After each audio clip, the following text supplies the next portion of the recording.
Good evening, my friend. Come, sit with me. Tonight, I want to take you back to a time that shaped everything you see around you today. A time of shadows and secrets, of courage and fear, of two giants who stood across from each other, each believing they held the key to humanity's future. This is the story of the Cold War, and I promise you, it's a story unlike any other you've heard.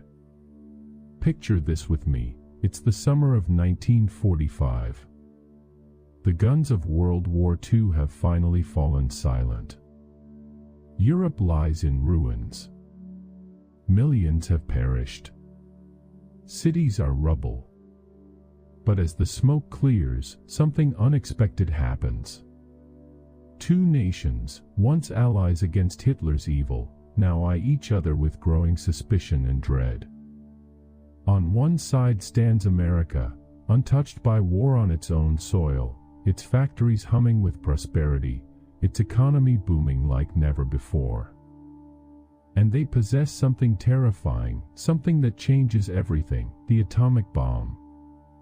On the other side stands the Soviet Union, bloodied, battered, but victorious. 27 million of their people are dead. Can you imagine that number? 27 million mothers, fathers, sons, daughters, gone. Their cities are rubble, their farmland destroyed. Yet their Red Army controls half of Europe, and they're not about to let it go. And so begins a conflict unlike any before it. Not a war of bullets and bombs, at least not between these two powers, but something far more dangerous. A Cold War. A war of ideologies, of spies lurking in shadows, of proxy battles fought in distant lands you've never heard of, where people die for causes that aren't their own.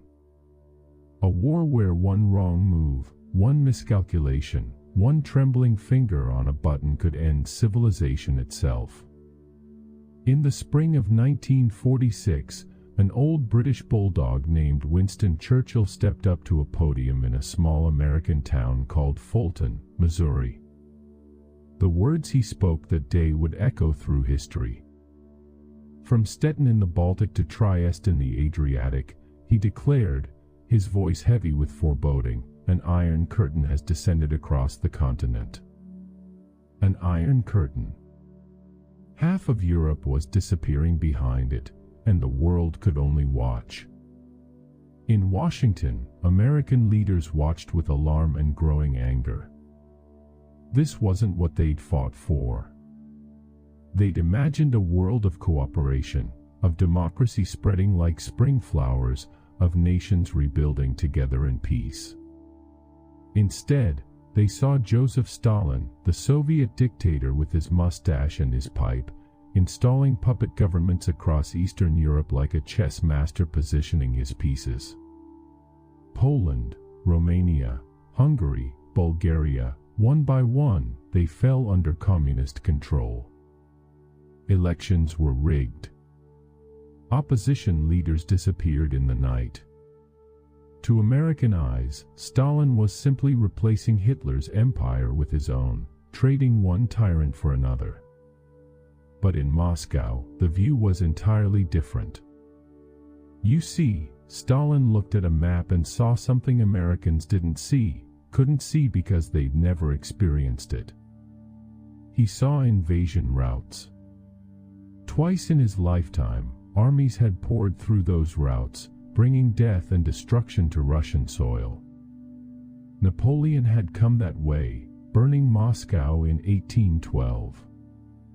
Hitler had come that way, killing 27 million people in the most brutal war in human history. 27 million. Stalin swore on their graves it would never happen again. Never. Those countries weren't puppets in his mind, they were a shield, a buffer zone. And as for American concerns about freedom, Stalin saw hypocrisy. America had military bases around the world, dominated all of Latin America like a personal playground, and now held the atomic bomb over everyone's head like the sword of Damocles. Who was the real empire builder? Two perspectives. Two truths. Two giants glaring at each other across a chasm that would split the world for the next 40 years.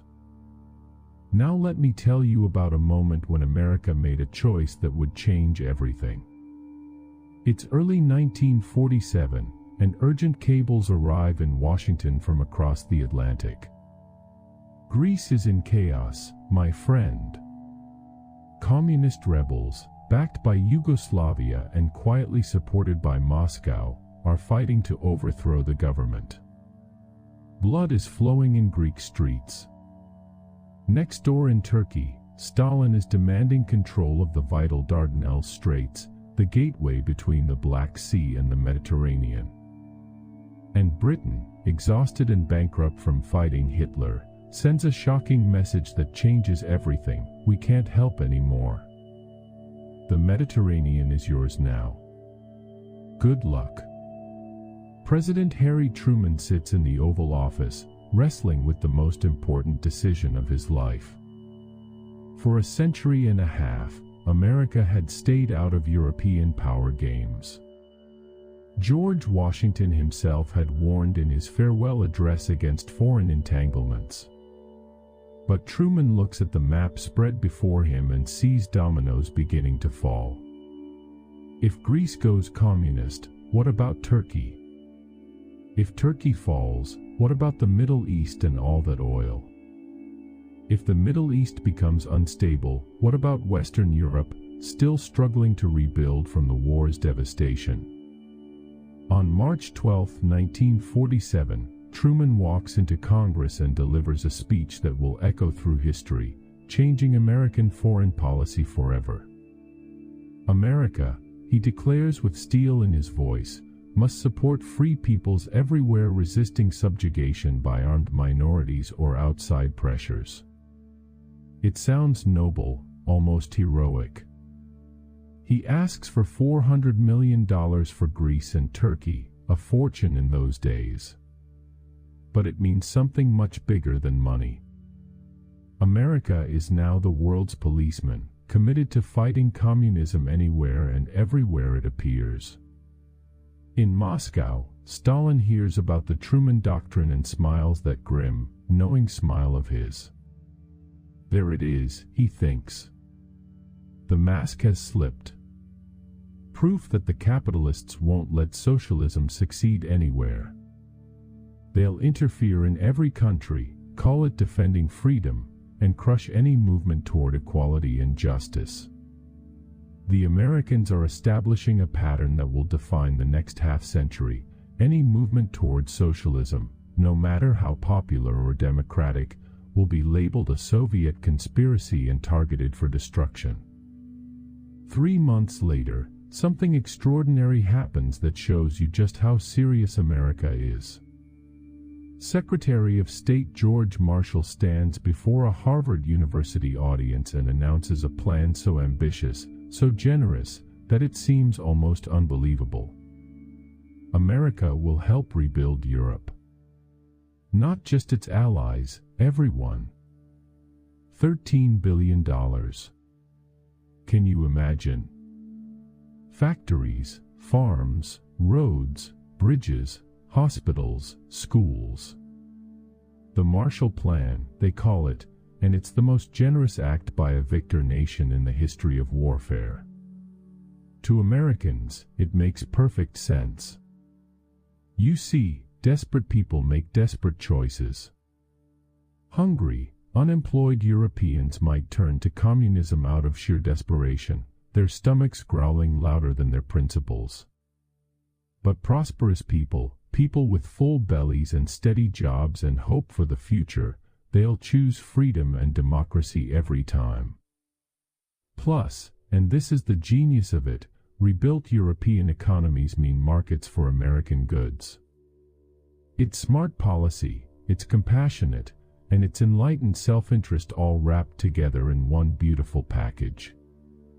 American officials even offer the Marshall Plan to Eastern European countries. Poland shows interest. So does Czechoslovakia.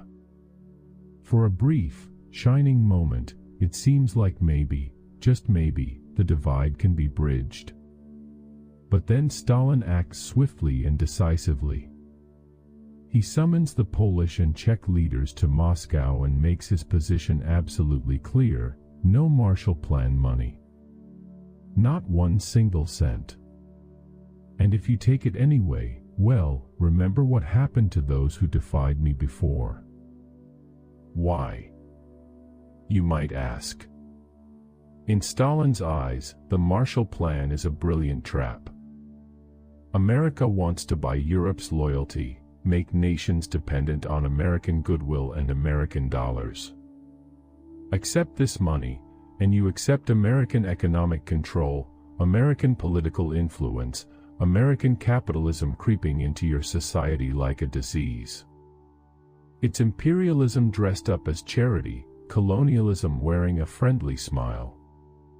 Every loan comes with strings attached. Every dollar comes with demands for economic reforms that favor capitalism. Stalin sees it clearly: this is economic warfare, and he won't let his buffer zone be purchased out from under him. The line between East and West grows deeper, darker, more permanent. But the real showdown, the real test of wills, comes in Berlin. Let me paint you a picture of this divided city, a place that shouldn't exist but does, right in the heart of Soviet-controlled territory. After the war, Germany was carved into 4 zones like a pie: American, British, French, and Soviet. Berlin, though sitting deep inside the Soviet zone like an island in a hostile sea, was also split 4 ways. It's a city within a city, an island of the West in a Soviet sea, and it's become the most dangerous place on Earth. By 1948, the 3 Western powers are merging their zones, creating what will become West Germany. They introduce a new currency, the Deutsche Mark, to replace the worthless old money that people use to wallpaper their bombed-out homes. It's a practical move, they say. Germany needs economic stability, needs to rebuild. But they're doing this without Soviet approval, without Soviet input, without even asking Moscow's permission. Stalin is furious beyond words.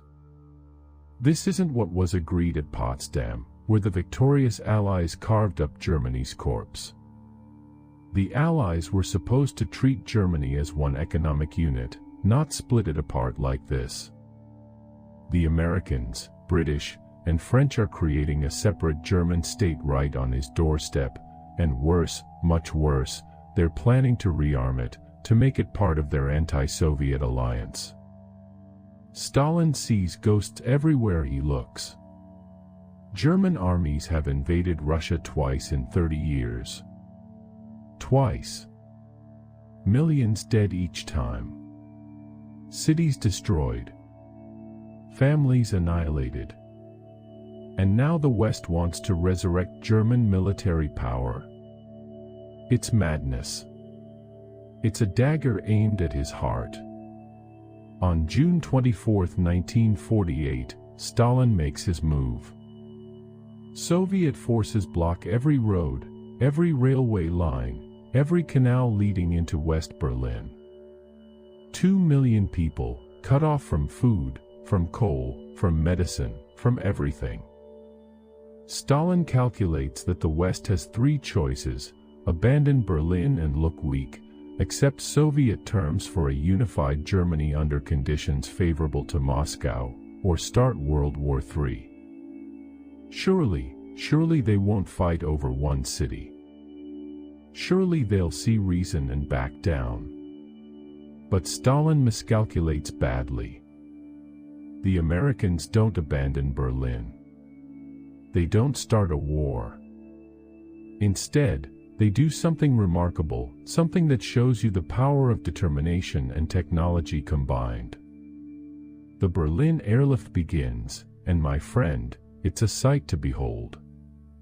Cargo planes, Hundreds of them roar into Tempelhof Airport every few minutes, around the clock, day and night. They bring everything: coal to heat homes in the brutal winter, flour to bake bread, medicine to save lives, machinery to rebuild factories. At the operation's peak, a plane lands every 30 seconds. Every 30 seconds. American and British pilots fly through Soviet-controlled airspace, through narrow corridors, in all weather conditions. Fog, rain, snow, ice, it doesn't matter. They keep flying. Through the brutal winter of 1948 to 49, when fingers freeze and engines fail, they keep flying. Children in Berlin learn to recognize the sound of the planes overhead, that beautiful drone of engines that means food and hope and freedom. They call them candy bombers because some pilots drop chocolate bars and gum attached to little handkerchief parachutes for the kids below. Can you picture it? Children who've known nothing but war and hunger, catching candy from the sky like manna from heaven. For America and Britain, the airlift becomes a powerful symbol that resonates around the world. This is what democracy looks like, they say. This is determination. This is what happens when free people decide they won't be bullied. We'll spend millions of dollars a day if we have to. We'll fly until our wings fall off. We won't be starved into submission. The success of the airlift rallies Western Europe shows them that America will stand by its commitments no matter the cost. For Stalin, it's a humiliating defeat that stings worse than any military loss. He'd thought the airlift impossible, unsustainable through a harsh winter. He was spectacularly wrong.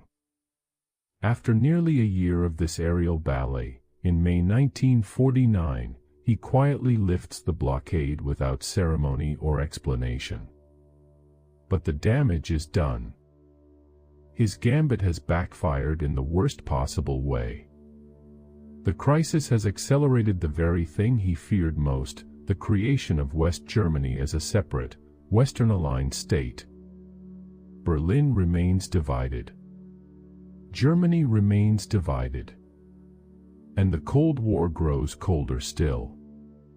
The Berlin crisis teaches both sides a harsh lesson: they need formal alliances, binding agreements. In April 1949, 12 Western nations gather in Washington to sign a treaty that changes everything about how the world works. The North Atlantic Treaty Organization, NATO. Article 5 is beautifully simple but revolutionary: an attack on one member is an attack on all. Touch one of us, and you fight all of us. For America, this is unprecedented, earth-shaking. The country that swore off permanent alliances since George Washington's farewell address is now pledging to defend Europe militarily. American troops will station permanently on European soil. American nuclear weapons will protect European cities. It's a complete reversal of American tradition, a transformation of American identity, driven by a simple belief: only a formal guarantee can stop Stalin from marching west. NATO members see it as purely defensive.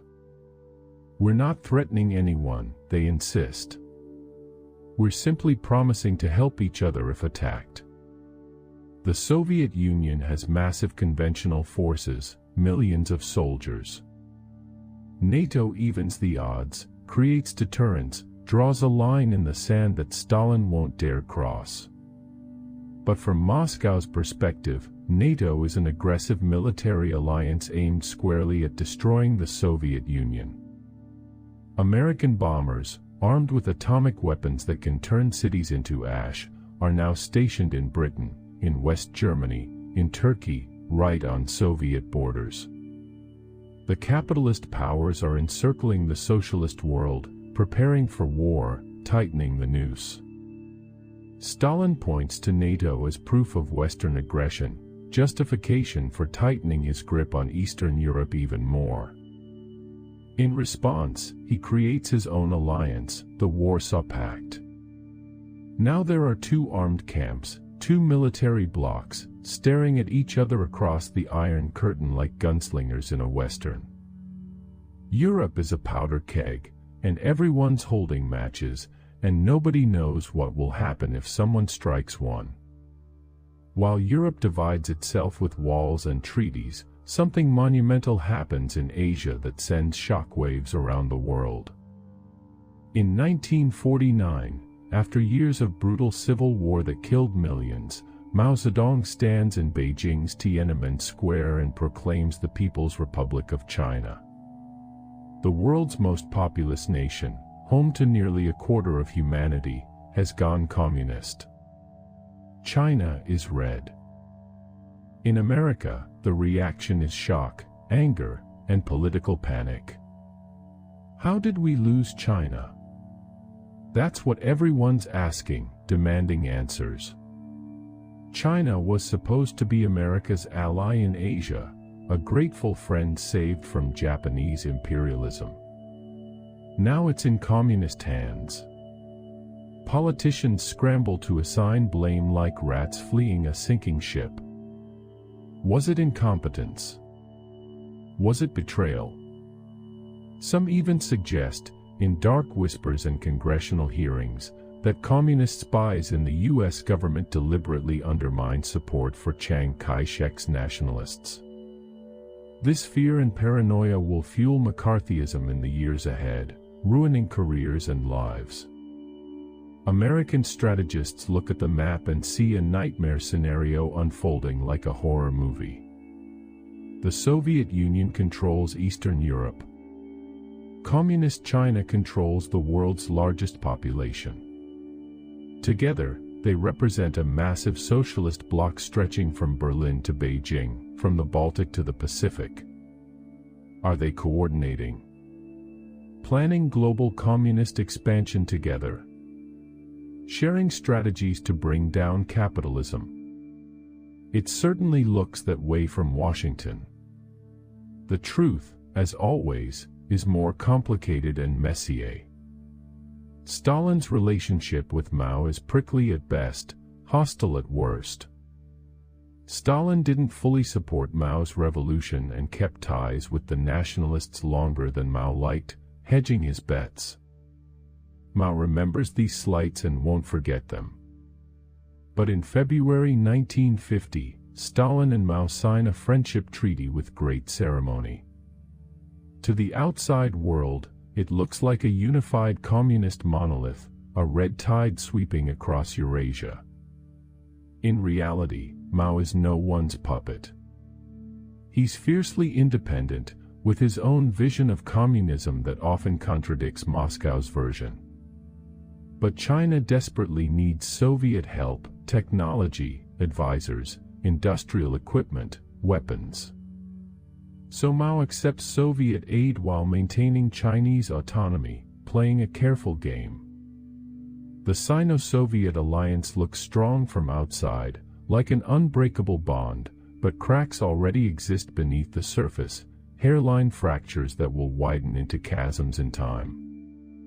But for now, in 1950, the West sees only a united communist threat growing stronger every day. The Cold War turns hot on June 25, 1950, and suddenly all the fears and tensions explode into actual warfare. North Korean forces, equipped with Soviet tanks and weapons, artillery, and aircraft, pour across the 38th parallel into South Korea like a flood. The invasion catches everyone by surprise. Within days, South Korean and American forces are reeling backward, abandoning cities, retreating in chaos.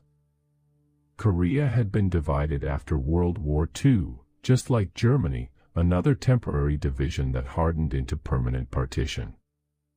Soviet forces had occupied the north, American forces the south.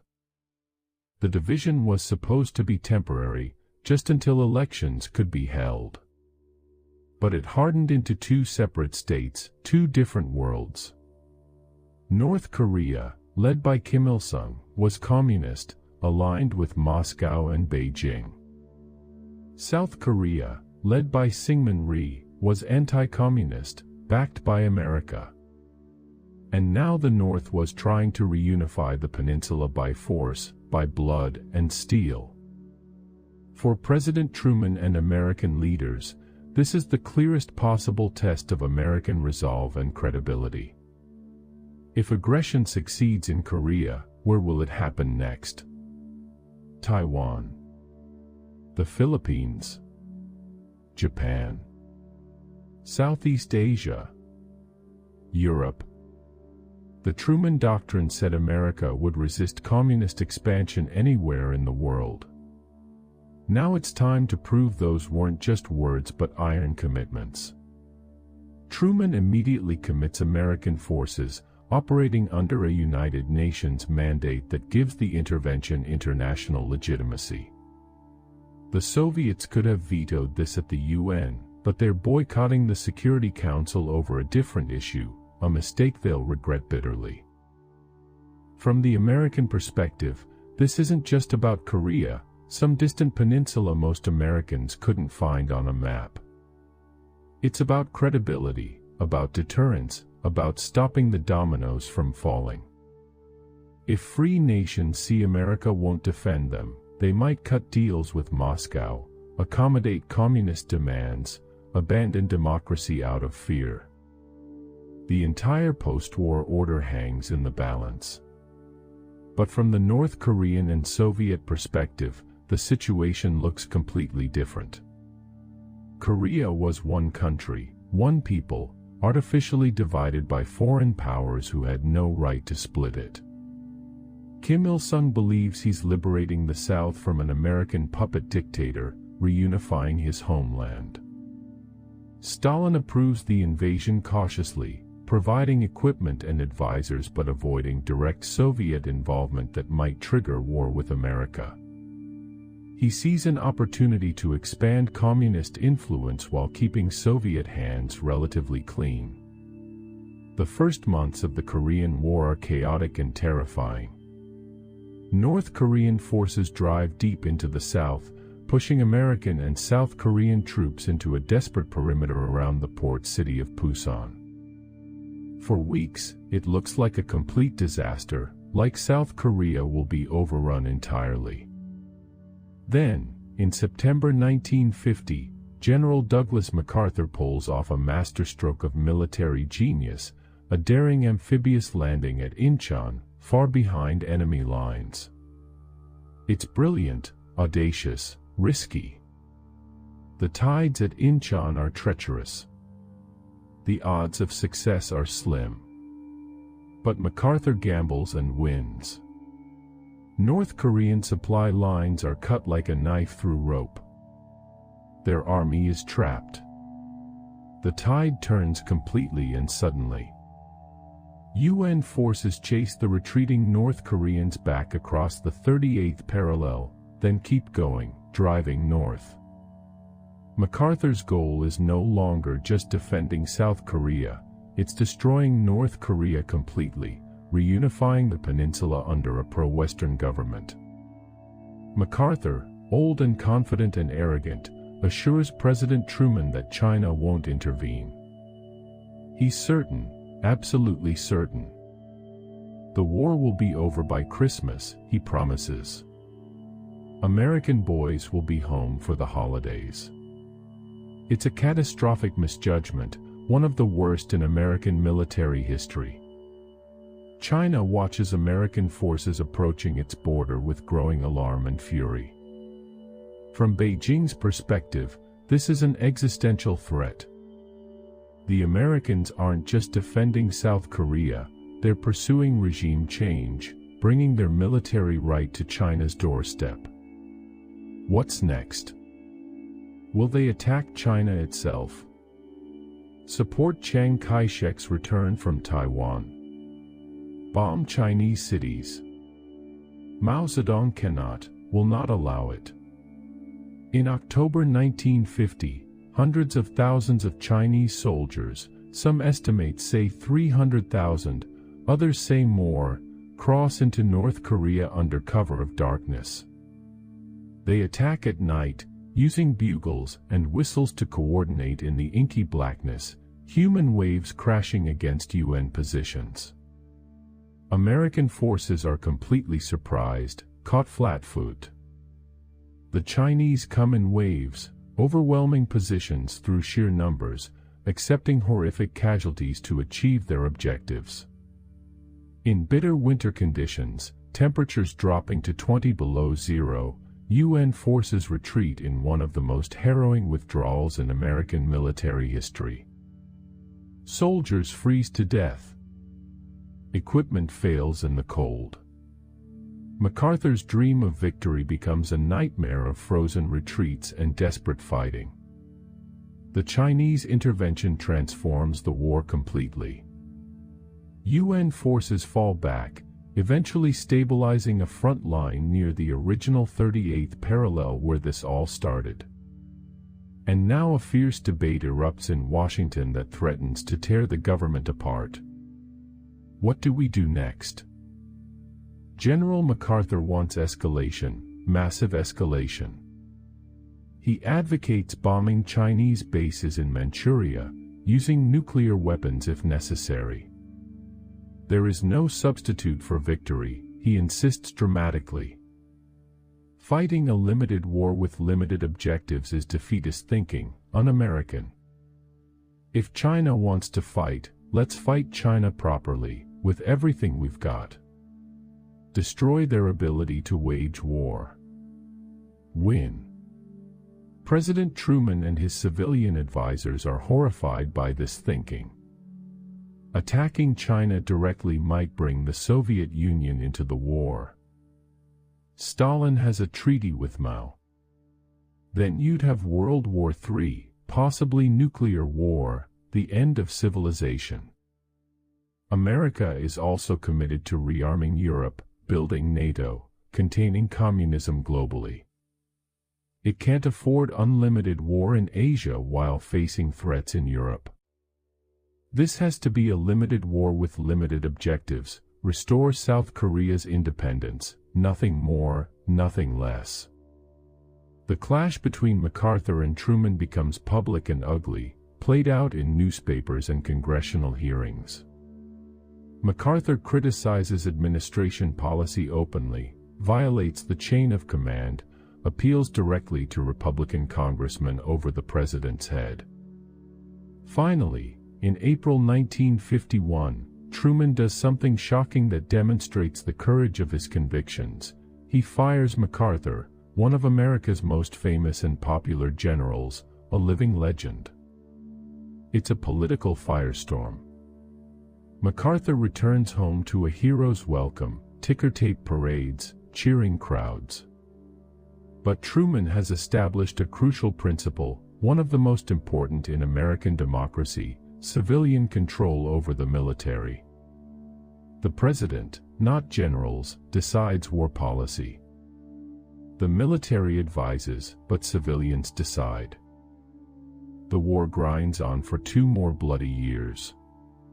Negotiations start in July 1951 but drag on endlessly, maddeningly, hindered by disputes over prisoner exchanges and where exactly the border should be. Meanwhile, men keep dying in brutal trench warfare that resembles World War I, fighting over hills that don't even have names, just numbers. When an armistice is finally signed in July 1953, Korea remains divided right where it started. South Korea survives as an independent nation, which is something. But there's Northwest Victory Parade, no sense of triumph, no feeling that it was worth the cost. America has fought its first limited war in the nuclear age, and it's left a bitter taste that lingers for generations. The Korean War accelerates something terrifying, the nuclear arms race spiraling out of control. In August 1949, the Soviet Union tested its first atomic bomb, years ahead of American predictions that said it couldn't be done before 1952 at the earliest. America's nuclear monopoly was broken, shattered. Then, in November 1952, America tests something far more powerful, far more terrifying, the hydrogen bomb. It's not just bigger than the atomic bombs dropped on Hiroshima and Nagasaki, it's hundreds of times more powerful. Entire cities could be vaporized in a single flash, millions dead in an instant. The Soviet Union responds with its own hydrogen bomb in August 1953. Now both superpowers possess weapons that can end civilization, that can make the Earth uninhabitable. Military strategists, trying to make sense of this madness, develop a new doctrine with an appropriately insane acronym: Mutual Assured Destruction, MAD. If either side launches nuclear weapons, both sides die. There are no winners in nuclear war, only mutual annihilation, only ashes and radiation and the end of everything. For America, maintaining nuclear superiority becomes an obsession, a national fixation. Strategic Air Command keeps bombers in the air 24 hours a day, carrying nuclear weapons, ready to strike Soviet cities at a moment's notice. The doctrine of massive retaliation emerges like a mushroom cloud. Any Soviet attack, even with conventional forces, might trigger an all-out nuclear response. It's meant to deter the Soviets from any aggression, anywhere, by making the stakes impossibly high. From the Soviet perspective, achieving nuclear parity is essential for survival, for breathing room. As long as America held a monopoly, it could threaten Moscow with impunity, could destroy the Soviet Union without fear of retaliation. Soviet scientists and engineers work under enormous pressure, sometimes in brutal conditions, to match American capabilities. When they succeed, Soviet leaders breathe easier. Now America can't attack without facing certain destruction itself. The balance of terror is established. But the arms race doesn't stop there. It accelerates. Both sides keep building more bombs, bigger bombs, better delivery systems. Soon they have enough nuclear weapons to destroy the world many times over. What's the point of being able to destroy your enemy 10 times when once is enough? Nobody knows, but they keep building anyway. The entire human species lives under a mushroom cloud shadow. One miscalculation, one misunderstanding, one technical malfunction could end everything, all of human civilization, all of human achievement, gone in an afternoon. In March 1953, something unexpected happens that nobody saw coming. Stalin dies. The dictator who ruled the Soviet Union with an iron fist for nearly 30 years, who sent millions to labor camps, who terrorized his own people as much as his enemies, is gone. His death creates a power vacuum and genuine uncertainty about the future. After a brief but tense power struggle, Nikita Khrushchev emerges as the Soviet leader. He's different from Stalin in important ways, less paranoid, more willing to experiment, more open to new ideas. But he's equally committed to communist ideology and Soviet power. He's a true believer. In 1956, Khrushchev delivers a secret speech that shocks communist parties worldwide, sending tremors through the entire system. He denounces Stalin's cult of personality, his brutal purges, his paranoid excesses. The speech is supposed to be secret, but word leaks out, as it always does. If Stalin made mistakes, people ask themselves, if Stalin committed crimes, what does that mean for communism itself? If the great leader who built Soviet socialism was a murderous tyrant, what does that say about the system? Khrushchev promotes a new doctrine that sounds almost friendly: peaceful coexistence with the West. He argues that war between capitalism and socialism isn't inevitable, that the two systems can compete peacefully. Socialism will ultimately triumph through the superiority of its economic model, not through military conquest. It sounds moderate, reasonable, almost hopeful. But peaceful coexistence doesn't mean accepting the status quo or giving up on spreading communism. Khrushchev still believes fervently in spreading communist ideology, just through different means. He enthusiastically supports national liberation movements in Asia, Africa, and Latin America. As European colonial empires collapse like dominoes, Khrushchev sees golden opportunities. The Soviets can position themselves as champions of anti-imperialism, heroes of the oppressed, offering aid and support to newly independent nations. It's a way to expand Soviet influence without direct confrontation with America, a clever strategy. American leaders remain deeply skeptical, suspicious of every Soviet move. They hear Khrushchev's talk of peaceful coexistence but see Soviet meddling everywhere they look in the Third World. They watch Soviet aid flow to Egypt, to Indonesia, to Cuba. To Washington, it looks like communist expansion under a different name: wolves in sheep's clothing. The Cold War continues, just with new tactics and new battlegrounds that shift from Europe to the developing world. The first test of post-Stalin Soviet policy comes in East Germany in June 1953. Workers in East Berlin protest against increased production quotas and economic hardships that are grinding them down. What starts as economic grievances quickly spreads and becomes political, becomes dangerous. Demonstrators demand free elections, the removal of the communist government, the reunification of Germany. For several days, it looks like the uprising might actually succeed, like East Germany might break free. Then Soviet tanks roll in. The protests are crushed brutally, methodically. Dozens are killed in the streets. Hundreds are arrested and disappear into prisons. The message from Moscow is clear as crystal: de-Stalinization has limits. You can criticize Stalin, you can talk about reform, but you cannot challenge Communist Party control. You cannot threaten to leave the Soviet orbit. Do that, and the tanks will come. From the Soviet perspective, the uprising was instigated by Western agents trying to destabilize East Germany, trying to unravel the socialist world.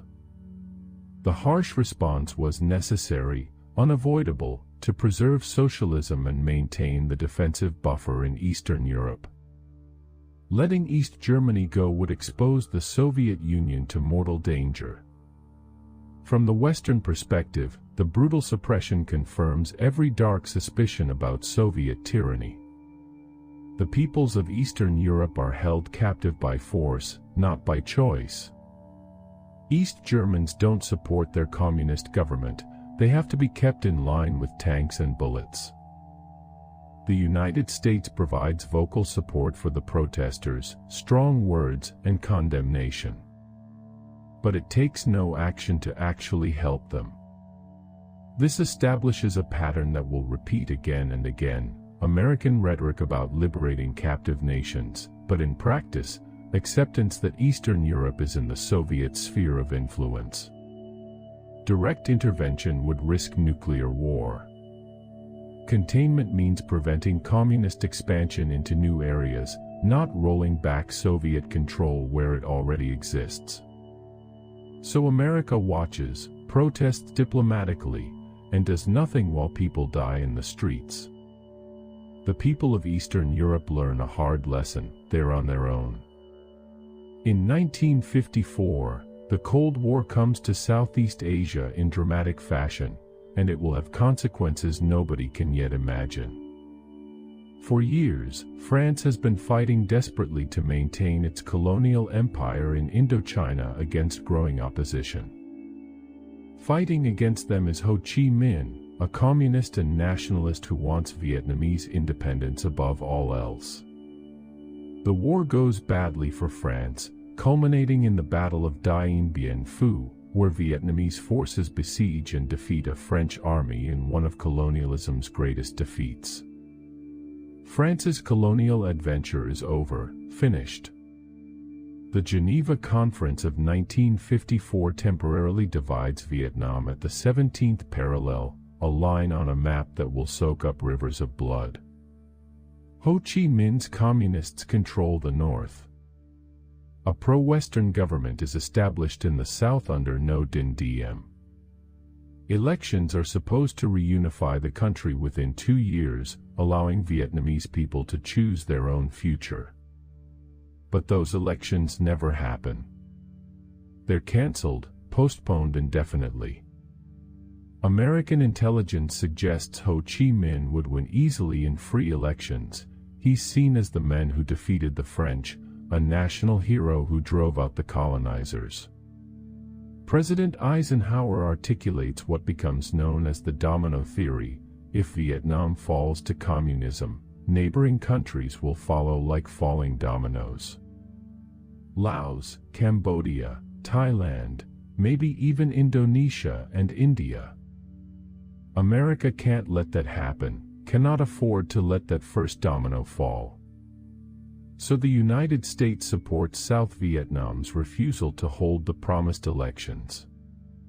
American aid and military advisors pour into South Vietnam like water, helping build it into what they hope will be a viable anti-communist state. From the American perspective, elections in a communist North wouldn't be free anyway, so why reunify under Ho Chi Minh's dictatorship? Better to build a strong, free South Vietnam. From Ho Chi Minh's perspective, this is betrayal of the highest order. The Geneva Accords promised elections.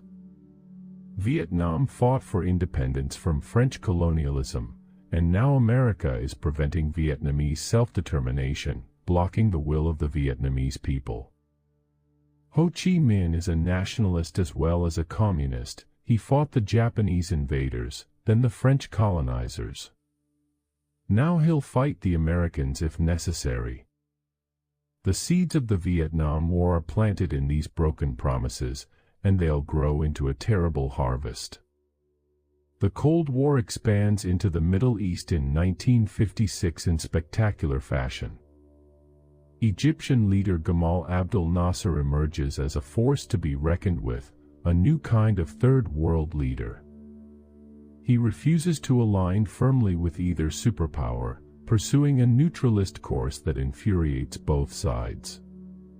When the United States withdraws financing for the Aswan Dam project after Nasser buys weapons from Czechoslovakia, Nasser turns to the Soviet Union for aid. Then he does something audacious. He nationalizes the Suez Canal, seizing control of one of the world's most strategic waterways. Britain and France, former colonial powers watching their influence wane like the setting sun, are furious beyond words. They secretly coordinate with Israel to attack Egypt in October 1956. The operation initially succeeds militarily, but politically, it's a complete disaster. President Eisenhower is enraged at not being consulted by supposed allies. He pressures Britain and France economically, forcing them to withdraw in humiliation. The Suez Crisis reveals brutally how much the world has changed. The old European colonial powers can no longer act independently without American approval.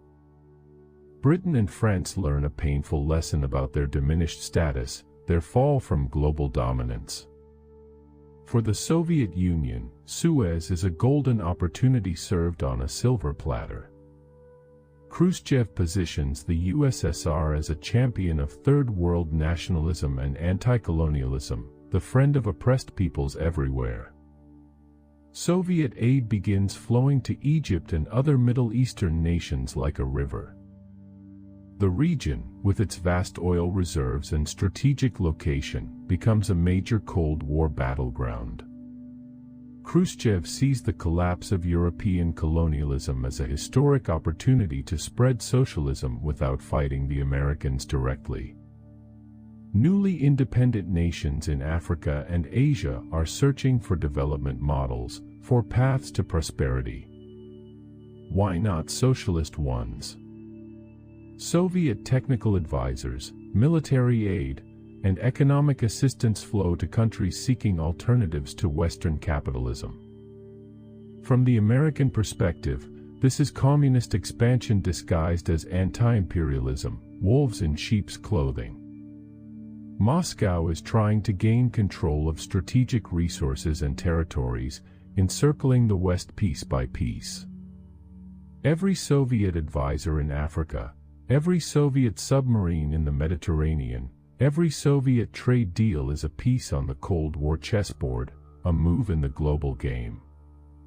In October 1956, while the world watches Suez, a more serious crisis erupts in Eastern Europe that will test Soviet resolve. Hungary explodes in revolution. Students and workers in Budapest demand political reforms and greater independence from Moscow. The protests escalate rapidly, spinning out of control. The Hungarian government collapses like a house of cards. A new leadership under Imre Nagy announces something unthinkable: Hungary's withdrawal from the Warsaw Pact. They declare neutrality, like Austria. For a few incredible, magical days, it seems the revolution might actually succeed. Hungary might actually break free from Soviet control, might become independent. Hungarians dare to hope, dare to dream. Then, on November 4th, Soviet tanks and troops pour into Budapest in overwhelming force, a steel tsunami. The fighting is brutal, savage. Hungarian freedom fighters, armed with rifles and Molotov cocktails and incredible courage, face Soviet tanks. They fight bravely, desperately, but hopelessly. The Hungarian Revolution is crushed under tank treads. Thousands are killed in the streets of Budapest. Thousands more flee to the west, becoming refugees. Nagy is eventually arrested and executed like a common criminal. The message from Moscow is unmistakable, written in blood: there are strict limits to independence in Eastern Europe. Nations can reform internally, can adjust their economies, but they cannot leave the Warsaw Pact or become neutral. The Soviet security zone is non-negotiable, bought with 27 million Russian lives. For Khrushchev, Hungary represents an existential threat he cannot ignore. If Hungary can leave the alliance, others might follow like dominoes. Poland might go next, then East Germany, then Czechoslovakia. The entire defensive buffer protecting the Soviet Union from invasion would unravel. He has no choice but to intervene militarily, regardless of international condemnation, regardless of how it looks. The United States and Western Europe condemn the invasion strongly with powerful words. But they do nothing to actually help. Radio Free Europe, funded by the CIA, had encouraged the Hungarian revolutionaries with broadcasts suggesting American support was coming. None comes. Not one soldier, not one plane. America is not willing to risk nuclear war over Hungary, over Eastern Europe. Hungarian refugees reach the West bitter and disillusioned, feeling betrayed by empty promises of liberation. The brutal suppression confirms that Europe will remain divided by force, that the Iron Curtain is maintained by Soviet tanks and will be for decades to come. On October 4, 1957, something happens that changes everything, that shakes American confidence to its core. The Soviet Union launches Sputnik, the world's first artificial satellite, into orbit around Earth. It's a small metal sphere, barely larger than a basketball, transmitting a simple beep-beep-beep signal as it circles the planet. But its implications are absolutely enormous. In America, Sputnik triggers a genuine crisis of confidence, almost a national nervous breakdown. If Soviet rockets can put a satellite in orbit, they can deliver nuclear warheads to American cities. Suddenly, the United States isn't safe behind its oceans anymore. The Atlantic and Pacific are no longer protective moats. The supposed missile gap becomes a major political issue, consuming the nation's attention. Critics blast the Eisenhower administration for allowing the Soviets to gain a dangerous technological advantage. How could this happen? How could America fall behind? Sputnik affects more than military calculations. It challenges fundamental American assumptions about technological superiority, about American exceptionalism. How did the Russians, supposedly backward peasants, beat America into space? How did their scientists accomplish what American scientists couldn't? Panic about American education sweeps the nation like wildfire. Are Soviet schools better? Are they producing more scientists and engineers? Are American kids spending too much time watching television and not enough time studying mathematics? Congress responds with dramatic action, dramatically increasing funding for science and math education. The National Defense Education Act pumps money into schools.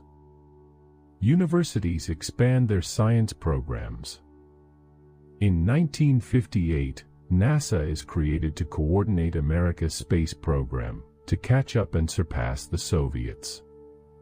The space race is on, and America is determined to win. For the Soviet Union, Sputnik is an enormous propaganda victory, perhaps the greatest of the entire Cold War. Khrushchev uses it masterfully to bolster his position domestically and intimidate the West. He boasts publicly that Soviet factories are producing missiles like sausages, that the correlation of forces is shifting inexorably toward socialism. Soviet science, Soviet education, Soviet economic planning have achieved what capitalism could not. The communist system works, and Sputnik proves it. The space race becomes a crucial arena of Cold War competition where prestige is as important as military advantage. Each satellite launch, each space milestone is watched globally as proof of systemic superiority. Can communism or capitalism better harness technology? Can centralized planning or free markets achieve more? Can Soviet scientists or American engineers push the boundaries of human achievement further? The heavens become another battlefield where superpowers compete for prestige and influence, and the whole world watches to see who will win. Berlin remains a festering wound in the Cold War that won't heal, that keeps bleeding. By the late 1950s, the contrast between East and West Berlin is stark, impossible to ignore. West Berlin is prosperous, rebuilt with Marshall Plan money, a showcase of capitalism with bright lights and full shops. East Berlin is grim, gray, struggling, with empty shelves and sad eyes. More troubling for the communist government, East Germans are fleeing in massive numbers, thousands every month crossing into West Berlin and then to West Germany, voting with their feet. Between 1949 and 1961, over 2.5 million people escape, many of them young professionals, doctors, engineers, teachers, the very people East Germany needs most. Khrushchev sees this hemorrhage of population as unsustainable, catastrophic. It's embarrassing politically, economically damaging, and ideologically devastating. If socialism is superior to capitalism, why do people keep fleeing? Why do they risk everything to escape to the West? The exodus makes communism look like a prison that people escape from at the first opportunity. In November 1958, Khrushchev issues an ultimatum that sends chills through the West. Western forces must leave West Berlin, and it must become a demilitarized free city. He sets a 6-month deadline, ticking like a time bomb. From Moscow's perspective, West Berlin is an anomaly that cannot continue indefinitely. It's a base for Western espionage, a propaganda platform attacking communism day and night, and an escape valve draining East Germany of its most valuable citizens. Normalizing the situation means removing Western forces and recognizing East German sovereignty over all of Berlin. President Eisenhower rejects the ultimatum firmly, absolutely. West Berlin is a symbol of Western commitment and credibility that cannot be abandoned. Abandoning it would signal that America can be intimidated and bullied, encouraging Soviet pressure elsewhere in the world. The United States won't be forced out by threats and deadlines. The crisis drags on for 3 tense years, with periodic negotiations yielding no resolution, no breakthrough. Both sides maneuver, threaten, and posture like boxers in a ring. The tension builds and builds. Something has to give eventually. The question is what, and how dangerous will it be when it finally does? Berlin sits at the flashpoint of the Cold War, and everyone knows an explosion is coming. It's just a matter of when. In May 1960, an incident occurs that destroys any lingering hope for improved relations. High above Soviet territory, an American U-2 spy plane is shot down by Soviet missiles. The pilot, Francis Gary Powers, survives the downing and is captured alive, a disaster for American intelligence. At first, the United States claims it was a weather research aircraft that strayed off course, a navigational error. A plausible story. Then Khrushchev springs his trap with the timing of a chess master. He reveals that Powers is alive and has confessed to espionage. President Eisenhower is caught in a humiliating lie, exposed before the world. He takes the unprecedented step of admitting that the United States has been conducting secret reconnaissance flights over the Soviet Union for years, photographing military installations. The U-2 incident destroys a planned summit meeting in Paris that might have eased tensions. Khrushchev storms out dramatically, demanding an apology Eisenhower won't and can't give.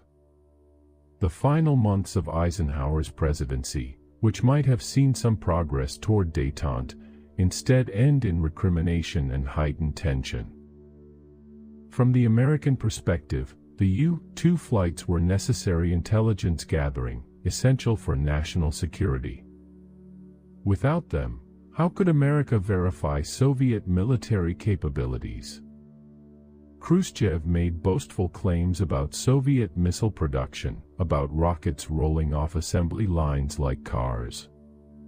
The U-2 flights helped prove the missile gap actually favored America, not the USSR. Intelligence prevents both dangerous underestimation and wasteful overestimation of threats. It's not aggression, it's prudence.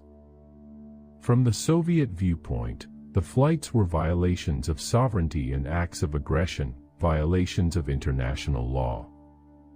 American spy planes had been photographing Soviet military installations for years with complete impunity, as if Soviet airspace belonged to America. It was humiliating, infuriating. The fact that America conducted such detailed reconnaissance suggested preparation for war. Why else would you need such detailed targeting information unless you were planning to use it? The incident demonstrates how fragile Cold War stability really is. A single downed plane can derail diplomacy, heighten tensions, and set back relations for years.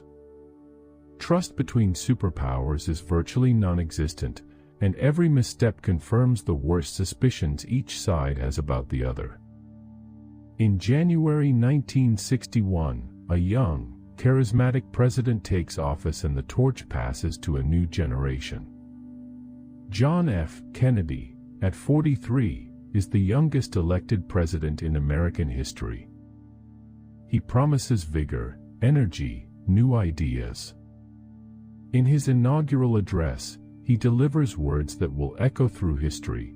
America will pay any price, bear any burden, meet any hardship, support any friend, oppose any foe to assure the survival and success of liberty.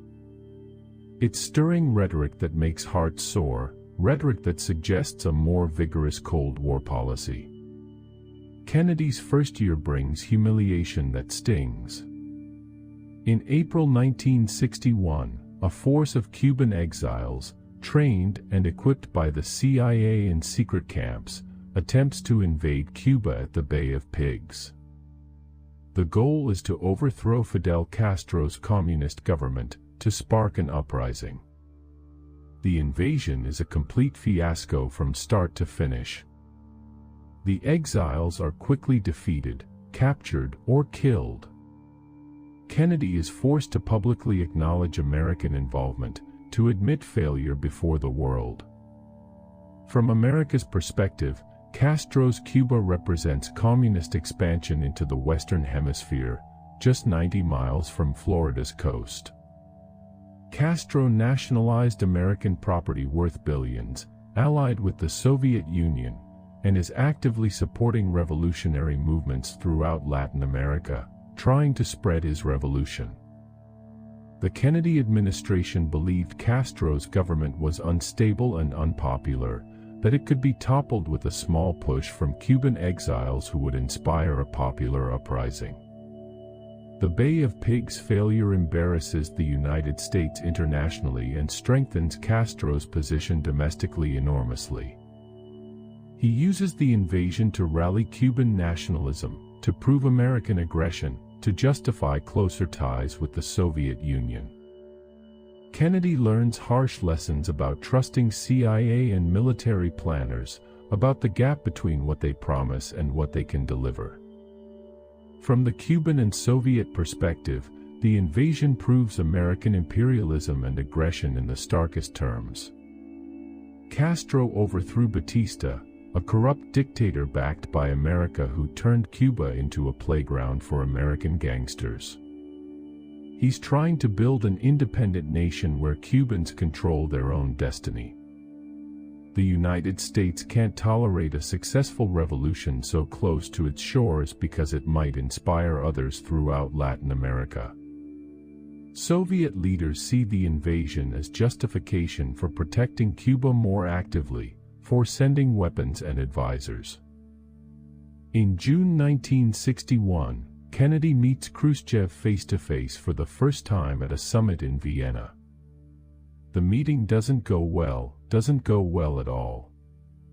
Khrushchev, older and more experienced, bullies and lectures the young president like a schoolmaster scolding a student. He renews his ultimatum about Berlin, setting a December deadline. Kennedy returns to Washington shaken, convinced that Khrushchev sees him as weak after the Bay of Pigs disaster, that he might take dangerous risks. The crisis reaches its climax in August 1961. On the night of August 12 to 13, East German forces, with Soviet approval, begin erecting barriers around West Berlin under cover of darkness. What starts as barbed wire rapidly becomes concrete and steel. The Berlin Wall rises, ultimately stretching over 90 miles, dividing families literally overnight, cutting through streets and neighborhoods. People go to sleep in one world and wake up in another, unable to cross the street to visit relatives.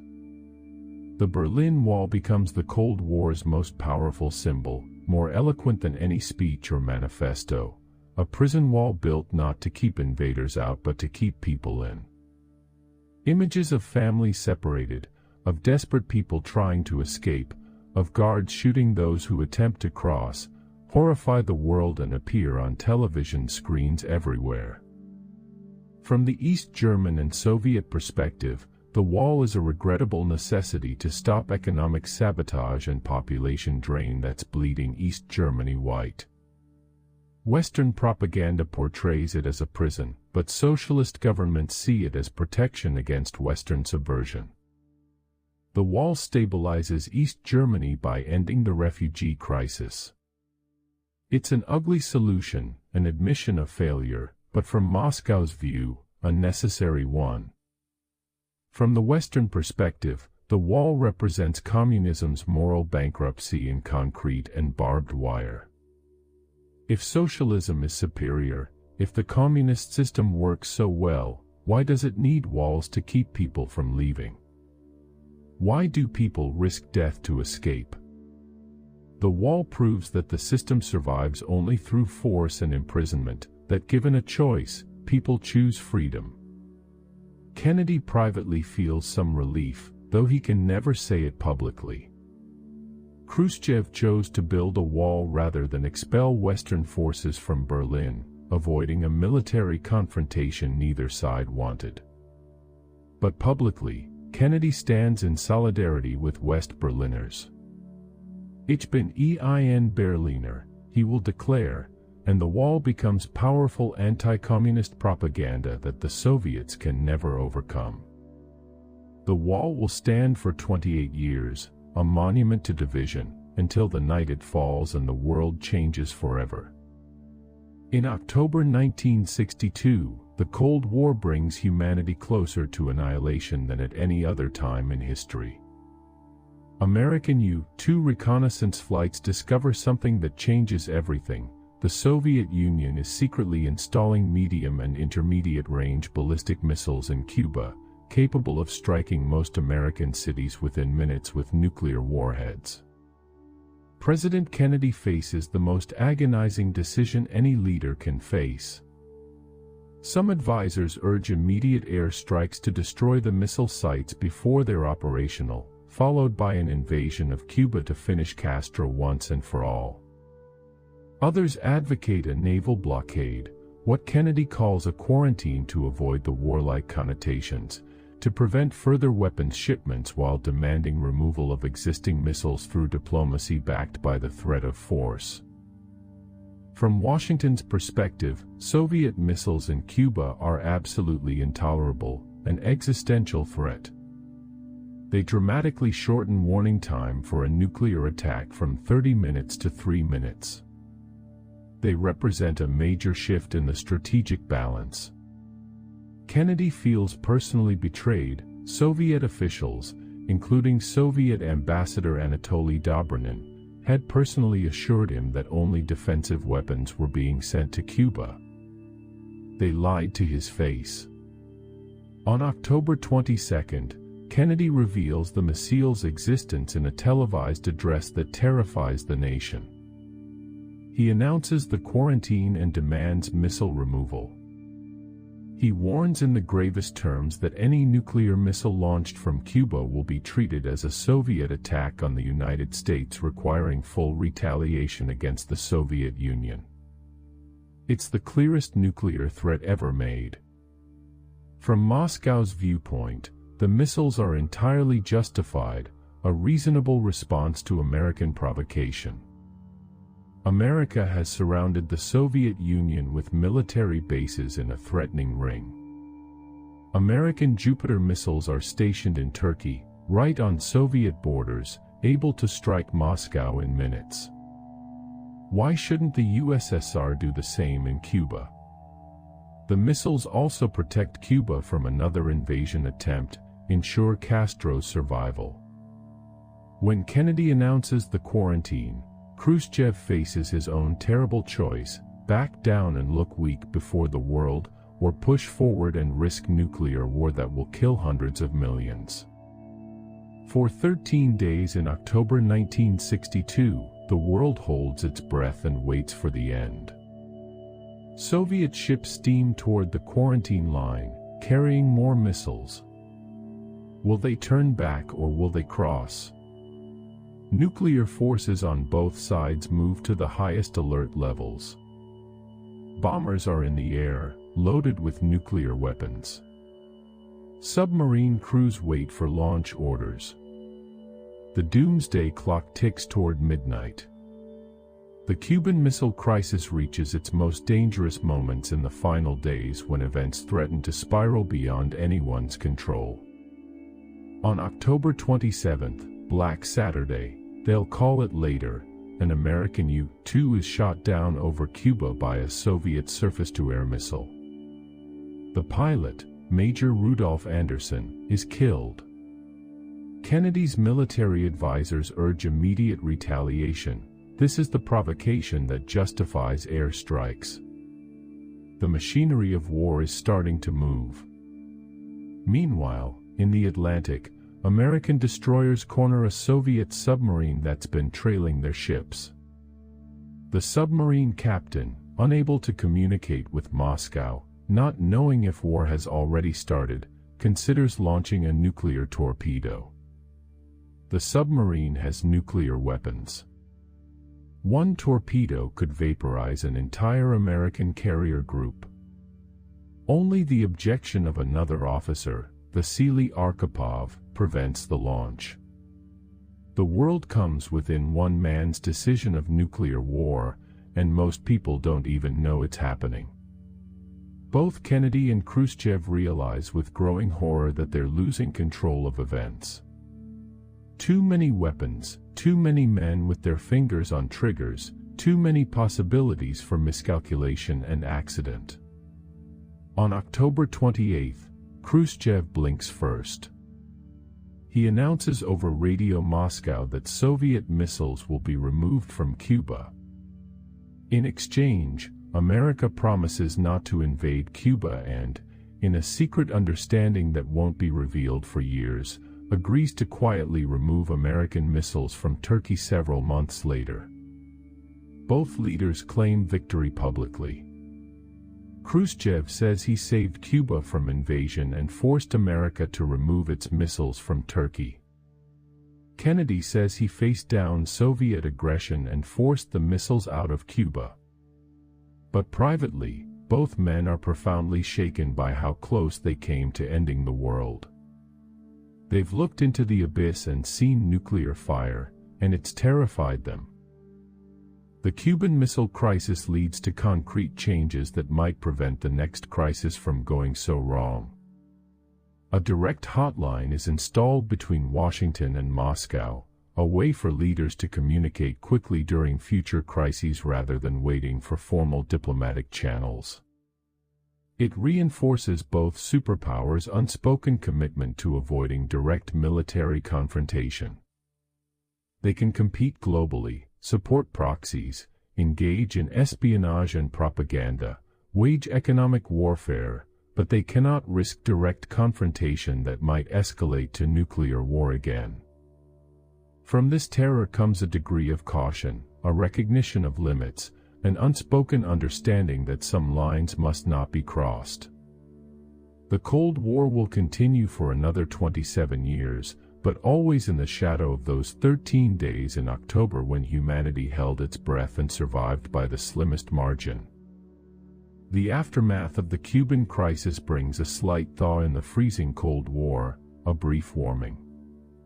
In 1963, the United States, Soviet Union, and Britain signed the Partial Nuclear Test Ban Treaty, prohibiting nuclear tests in the atmosphere, outer space, and underwater. It's a modest step. Both sides continue underground testing and keep building more weapons in a mad race, but it represents acknowledgement that unrestrained nuclear competition serves no one's interests. The radioactive fallout from atmospheric tests is poisoning the planet, causing cancer, contaminating food chains. Even competitors can agree to stop poisoning their own people. The space race continues as a safer form of competition, a way to compete without killing anyone. In April 1961, Soviet cosmonaut Yuri Gagarin became the first human in space, orbiting Earth and becoming an instant global hero. Another Soviet triumph that spurred American efforts and wounded American pride. President Kennedy, understanding the power of symbols, committed America to landing a man on the moon before the decade's end. The Apollo program becomes a national priority, a crusade, costing billions of dollars but serving as a demonstration of American technological prowess and determination. Meanwhile, American involvement in Vietnam deepens like quicksand, pulling America down. President Kennedy inherited a situation where South Vietnam faced a growing communist insurgency supported by North Vietnam. He increased American military advisors from hundreds to over 16,000, providing training, equipment, and support to the South Vietnamese military. But he stopped short of committing regular American combat troops, maintaining the fiction that America was only advising, not fighting. From America's perspective, South Vietnam is a crucial test case for defending free nations against communist insurgency and subversion. If South Vietnam falls to communism, the domino effect might sweep through Southeast Asia like wildfire. Thailand, Laos, Cambodia, Malaysia, all might fall. American credibility is on the line. Can the United States protect its allies or not? Will America stand by its commitments? From North Vietnam's perspective, this is simply a continuation of the independence struggle that started against the French. Vietnam fought the colonial powers and won. Now Americans are replacing the French, preventing Vietnamese reunification and self-determination with military force and puppet governments. Hanoi believes time is on their side. The Americans are impatient, their public fickle. They will eventually tire and leave, just as the French did. The question is only how long it takes and how much blood must be spilled to drive them out. As 1963 ends tragically with Kennedy's assassination, few Americans realize that Vietnam will become the defining tragedy of their generation, a wound that will take decades to heal, that will divide the nation against itself and challenge everything America believes about its role in the world. After Kennedy's assassination in November 1963, Lyndon Johnson becomes president, inheriting the Vietnam problem like a curse. Initially, Johnson hopes to focus on domestic reforms, his Great Society programs to fight poverty and inequality, to build what he calls the Great Society. But Vietnam won't let him go, won't release its grip. In August 1964, North Vietnamese patrol boats allegedly attack American destroyers in the Gulf of Tonkin. The details are murky. The second attack probably never happened, but Johnson uses this incident to get congressional authorization for expanded military action. The Gulf of Tonkin resolution gives him broad powers to escalate the war without a formal declaration, without the political accountability that would require. American involvement accelerates rapidly, dramatically. In 1965, Johnson commits combat troops. Marines land at Da Nang in March, wading ashore onto Vietnamese beaches. By year's end, 184,000 American soldiers are in Vietnam. By 1968, over 500,000. The United States begins a massive bombing campaign against North Vietnam called Operation Rolling Thunder, trying to break Hanoi's will through aerial bombardment. From America's perspective, South Vietnam's government and military are weak, corrupt, on the verge of collapse without massive American support. If the United States doesn't intervene directly and decisively, South Vietnam will fall to communism. The domino theory isn't just theory, it's happening before their eyes. And America has the military power to stop it, has the firepower. Superior technology, air supremacy, unlimited resources. How can North Vietnam, a poor agricultural country, possibly resist? From Hanoi's perspective, this is a war of national liberation against foreign intervention, against imperialism. The Americans are repeating French mistakes, trying to impose their will on Vietnam through military force. But the Vietnamese people are determined, have been fighting foreign invaders for 1,000 years. They'll outlast the Americans just as they outlasted the French and the Japanese and the Chinese before them. North Vietnam accepts massive casualties, believes victory is inevitable if they just endure, if they refuse to quit. The war escalates into a quagmire from which neither side can find an honorable exit, a swamp that swallows men and resources. The Vietnam War becomes a grinding, frustrating conflict unlike any America has fought before in its history. There are no front lines to mark on maps, no territory to capture and hold and say, "This is ours now." The enemy blends with the civilian population like water in water. They control the countryside at night, melting away during the day. They use the Ho Chi Minh Trail through Laos and Cambodia to resupply, a supply line that can't be cut no matter how many bombs are dropped. American forces win every major battle they fight. Their firepower is overwhelming, their technology superior. But winning battles doesn't win the war, doesn't bring victory closer. For every Viet Cong or North Vietnamese soldier killed, more seem to appear like ghosts. Villages that are pacified by day become enemy territory after sunset. American commanders measure success in body counts, in enemy dead, but the numbers don't translate into progress toward any discernible goal. American bombing campaigns grow more intense, more devastating. Rolling Thunder drops more tonnage of bombs on North Vietnam than was dropped on Germany and Japan combined in all of World War II. Think about that. The goal is to break Hanoi's will, to make the cost of continuing the war unbearable. It doesn't work. North Vietnam endures the bombing with stoic determination, rebuilds after each raid, and keeps fighting. From Washington's perspective, this is puzzling and deeply frustrating. How can a small, poor, agricultural country resist American military power? The answer must be external support, outside help. Soviet and Chinese aid flows to North Vietnam, weapons, supplies, air defense systems, advisors. The communists are propping up Hanoi, making the war possible, keeping it alive. From Hanoi's perspective, American military power is impressive but ultimately irrelevant to the outcome. This is fundamentally a political war, not just military. The Americans can win every battle but still lose the war if the Vietnamese people resist, if they refuse to accept American occupation. And they will resist because this is their country, their future, their children's inheritance.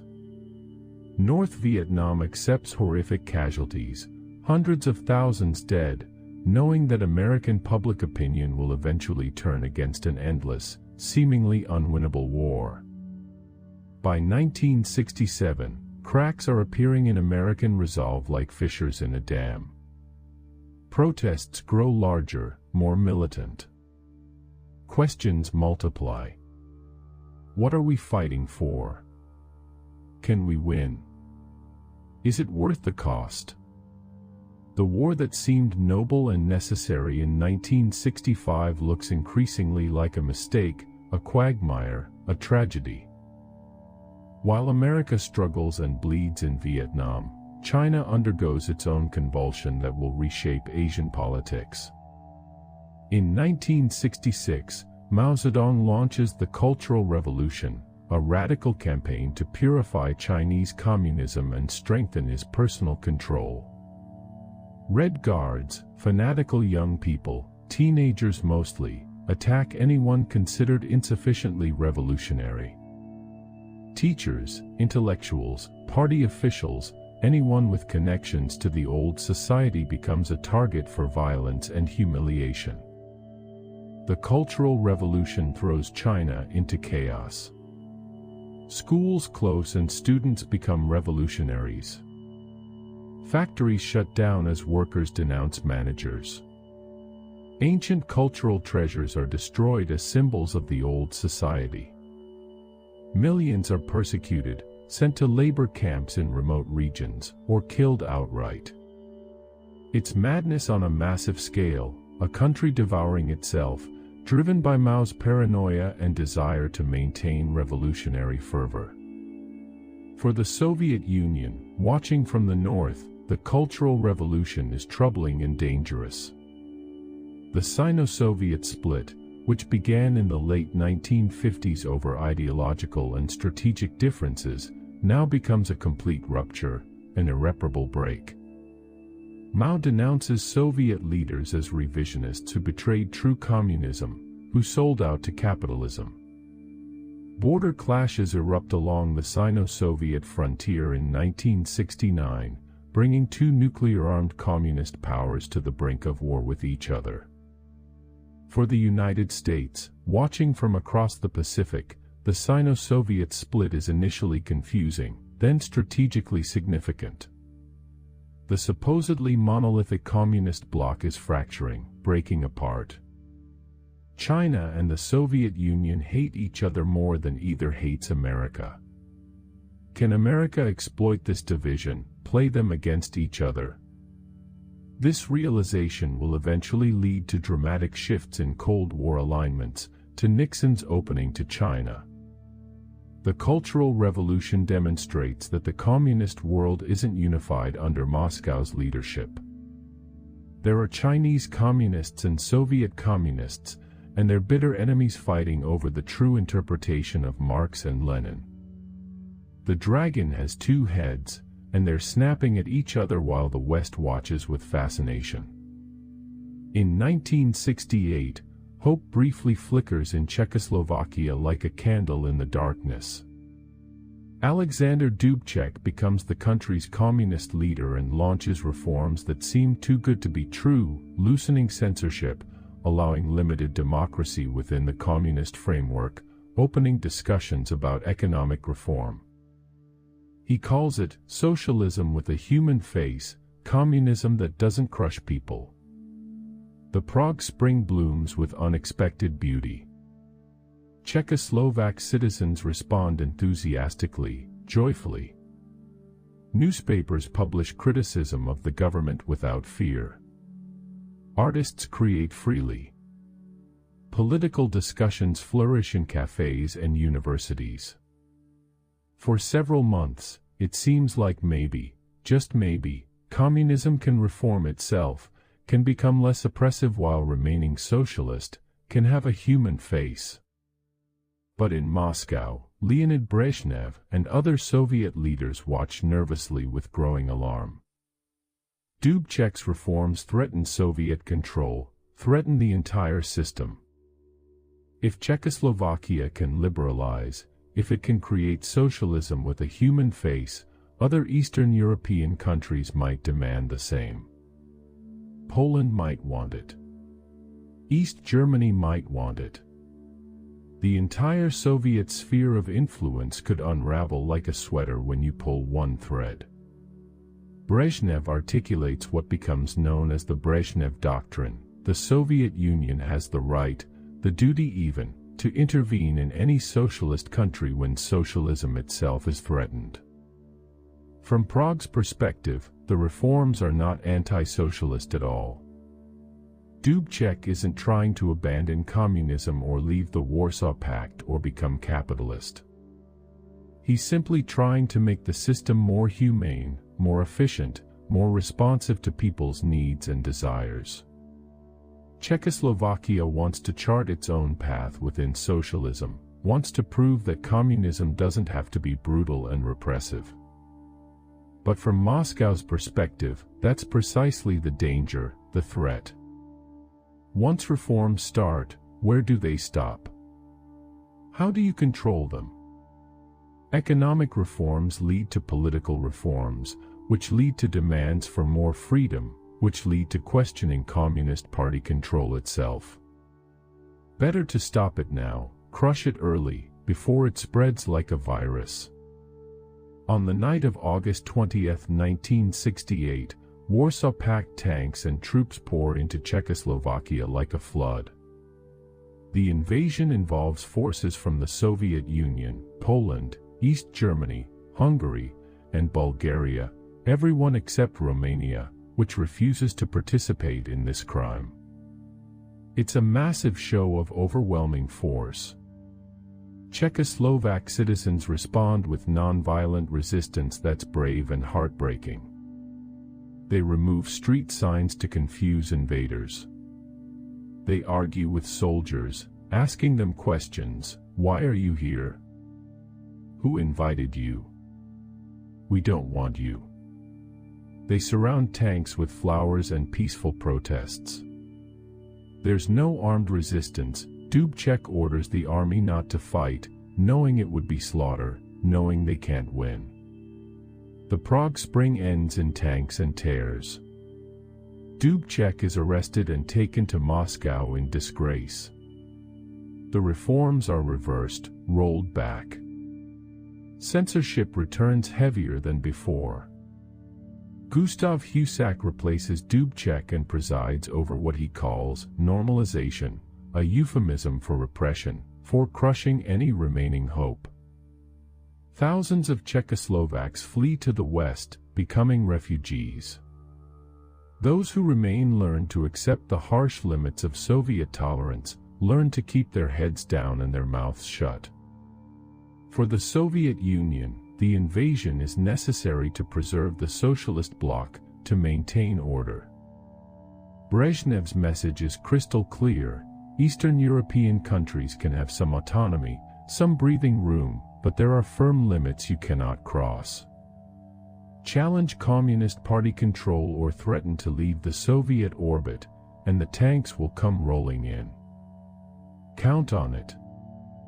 For the West, Prague Spring's brutal crushing is another demonstration of Soviet tyranny, another proof. The tanks prove yet again that communist governments survive only through force, that they're prisons that must keep their inmates locked up. But again, despite strong rhetoric and moral outrage, Western powers take no action. Czechoslovakia is in the Soviet sphere, and that's reality. That's the world we live in. For many leftists around the world, especially young people who believed socialism could be reformed and humanized, who hoped for a better communism, Prague Spring's destruction is profoundly disillusioning. Soviet tanks crushing Czech reform efforts reveal the nature of Soviet power more clearly than any anti-communist propaganda could. The dream dies under tank treads. In January 1968, while the Prague Spring blossoms briefly in Europe, something shocking and unexpected happens in Vietnam that changes everything. During Tet, the Lunar New Year holiday, a traditional ceasefire period when everyone usually rests, North Vietnamese and Viet Cong forces launch coordinated attacks across South Vietnam. They strike over 100 cities and towns simultaneously in the largest offensive of the war. They even assault the American embassy in Saigon in a bold, symbolic attack. Militarily, the Tet Offensive is a failure for North Vietnam. American and South Vietnamese forces recover quickly from the initial shock, inflict heavy casualties, and drive the attackers back. The Viet Cong are particularly devastated, never fully recovering their strength. By conventional military metrics, by body counts and territory held, Tet is an American victory. But psychologically, politically, Tet is a catastrophic defeat for the United States that changes the course of the war. American military commanders had been assuring the public for months that the war was being won, that the enemy was weakening, that victory was in sight. Then suddenly, out of nowhere, the enemy launches massive, coordinated attacks everywhere. If we're winning, why is this happening? If the enemy is weak, how did they pull this off? How did they get into our embassy? Television brings the war into American living rooms in all its horror. Walter Cronkite, the most trusted journalist in America, travels to Vietnam after Tet and returns to conclude on national television that the war is unwinnable. President Johnson reportedly says upon hearing this, "If I've lost Cronkite, I've lost Middle America." And he's right. From Hanoi's perspective, Tet achieves its strategic objective even while failing militarily. The goal wasn't to permanently capture cities. North Vietnam knew they couldn't hold them against American firepower. The goal was to demonstrate that America wasn't winning, couldn't win, and that the war would continue indefinitely no matter how many troops America sent. Tet breaks American public will, which is worth more than any military victory, more valuable than any territory. Support for the war collapses like a house of cards. Protests intensify and spread. Anti-war movements grow larger and more radical. Johnson announces in March 1968, shocking the nation, that he won't seek re-election. The Tet Offensive marks the beginning of the end of American involvement in Vietnam, though it will take 7 more agonizing years to finish, 7 more years of dying. Richard Nixon wins the presidency in 1968, promising a secret plan to end the Vietnam War, though the plan turns out not to be so secret. His strategy, called Vietnamization, involves gradually withdrawing American troops while building up South Vietnamese forces to defend themselves. It's peace with honor, ending American involvement without admitting defeat, without making it look like America lost. Nixon begins troop withdrawals, reducing the American presence in stages, bringing the boys home. But simultaneously, he expands the air war in a seeming contradiction, bombing North Vietnam more intensely and extending operations into Cambodia and Laos to disrupt enemy supply lines. The war becomes more violent even as American ground forces decrease, even as fewer Americans are in harm's way. Anti-war protests intensify in response. In May 1970, National Guard troops kill 4 students at Kent State University during a protest. Young people, unarmed students, shot dead on an American campus. The image of a girl kneeling and screaming over a dead student's body becomes iconic, unforgettable. The nation is tearing itself apart over Vietnam, father against son, brother against brother. Nixon appeals to what he calls the silent majority, Americans who support the war effort but don't protest loudly, who don't burn draft cards or march in the streets.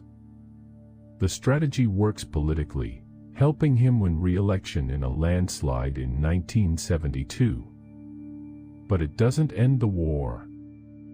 From Washington's perspective, Vietnamization is the best available option in an impossible situation. America can't win the war without destroying Vietnam entirely, without committing genocide, and public opinion won't tolerate that. But America can't simply abandon South Vietnam either. That would be a catastrophic blow to American credibility worldwide, would make every American commitment questionable. So they'll declare victory, hand the war over to the South Vietnamese, and hope Saigon can survive long enough that America isn't blamed for the inevitable collapse. From Hanoi's perspective, Vietnamization changes nothing fundamental about the war. Americans are leaving because they're tired of fighting, because their people won't support it anymore, which proves what North Vietnam always believed: endurance wins wars of national liberation. Patience is a weapon. Once American troops are gone, once American air power is withdrawn, South Vietnam will collapse like a sandcastle at high tide. It's only a matter of time, only a question of when. The war drags on bloodily. Peace negotiations in Paris make frustratingly slow progress, bogged down in procedural arguments and pride. In 1971, Nixon makes a stunning announcement that reshapes the entire Cold War, that changes everything. He'll visit China. The most anti-communist president in American history, the man who built his career on fighting communists, is going to meet with Mao Zedong. It's a diplomatic earthquake that nobody saw coming.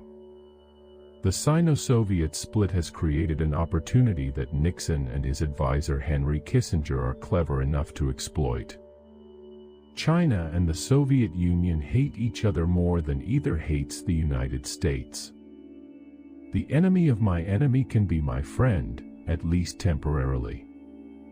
Nixon and Kissinger decide to exploit this triangular relationship brilliantly. By improving relations with China, America gains leverage over the Soviet Union. Moscow can't take America for granted if Washington and Beijing are friendly, can't assume American hostility is permanent. Nixon's visit to China in February 1972 is carefully choreographed for maximum impact. He tours the Great Wall, shaking hands and smiling. He meets with Mao, the two old anti-communists sizing each other up. He toasts Chinese leaders at elaborate state dinners.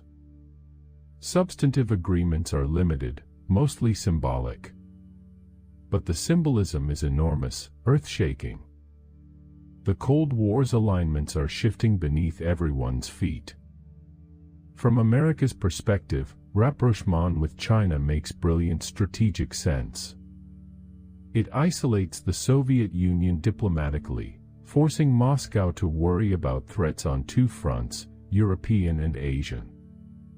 It gives America leverage in Vietnam. Maybe Beijing will pressure Hanoi to negotiate, to make concessions.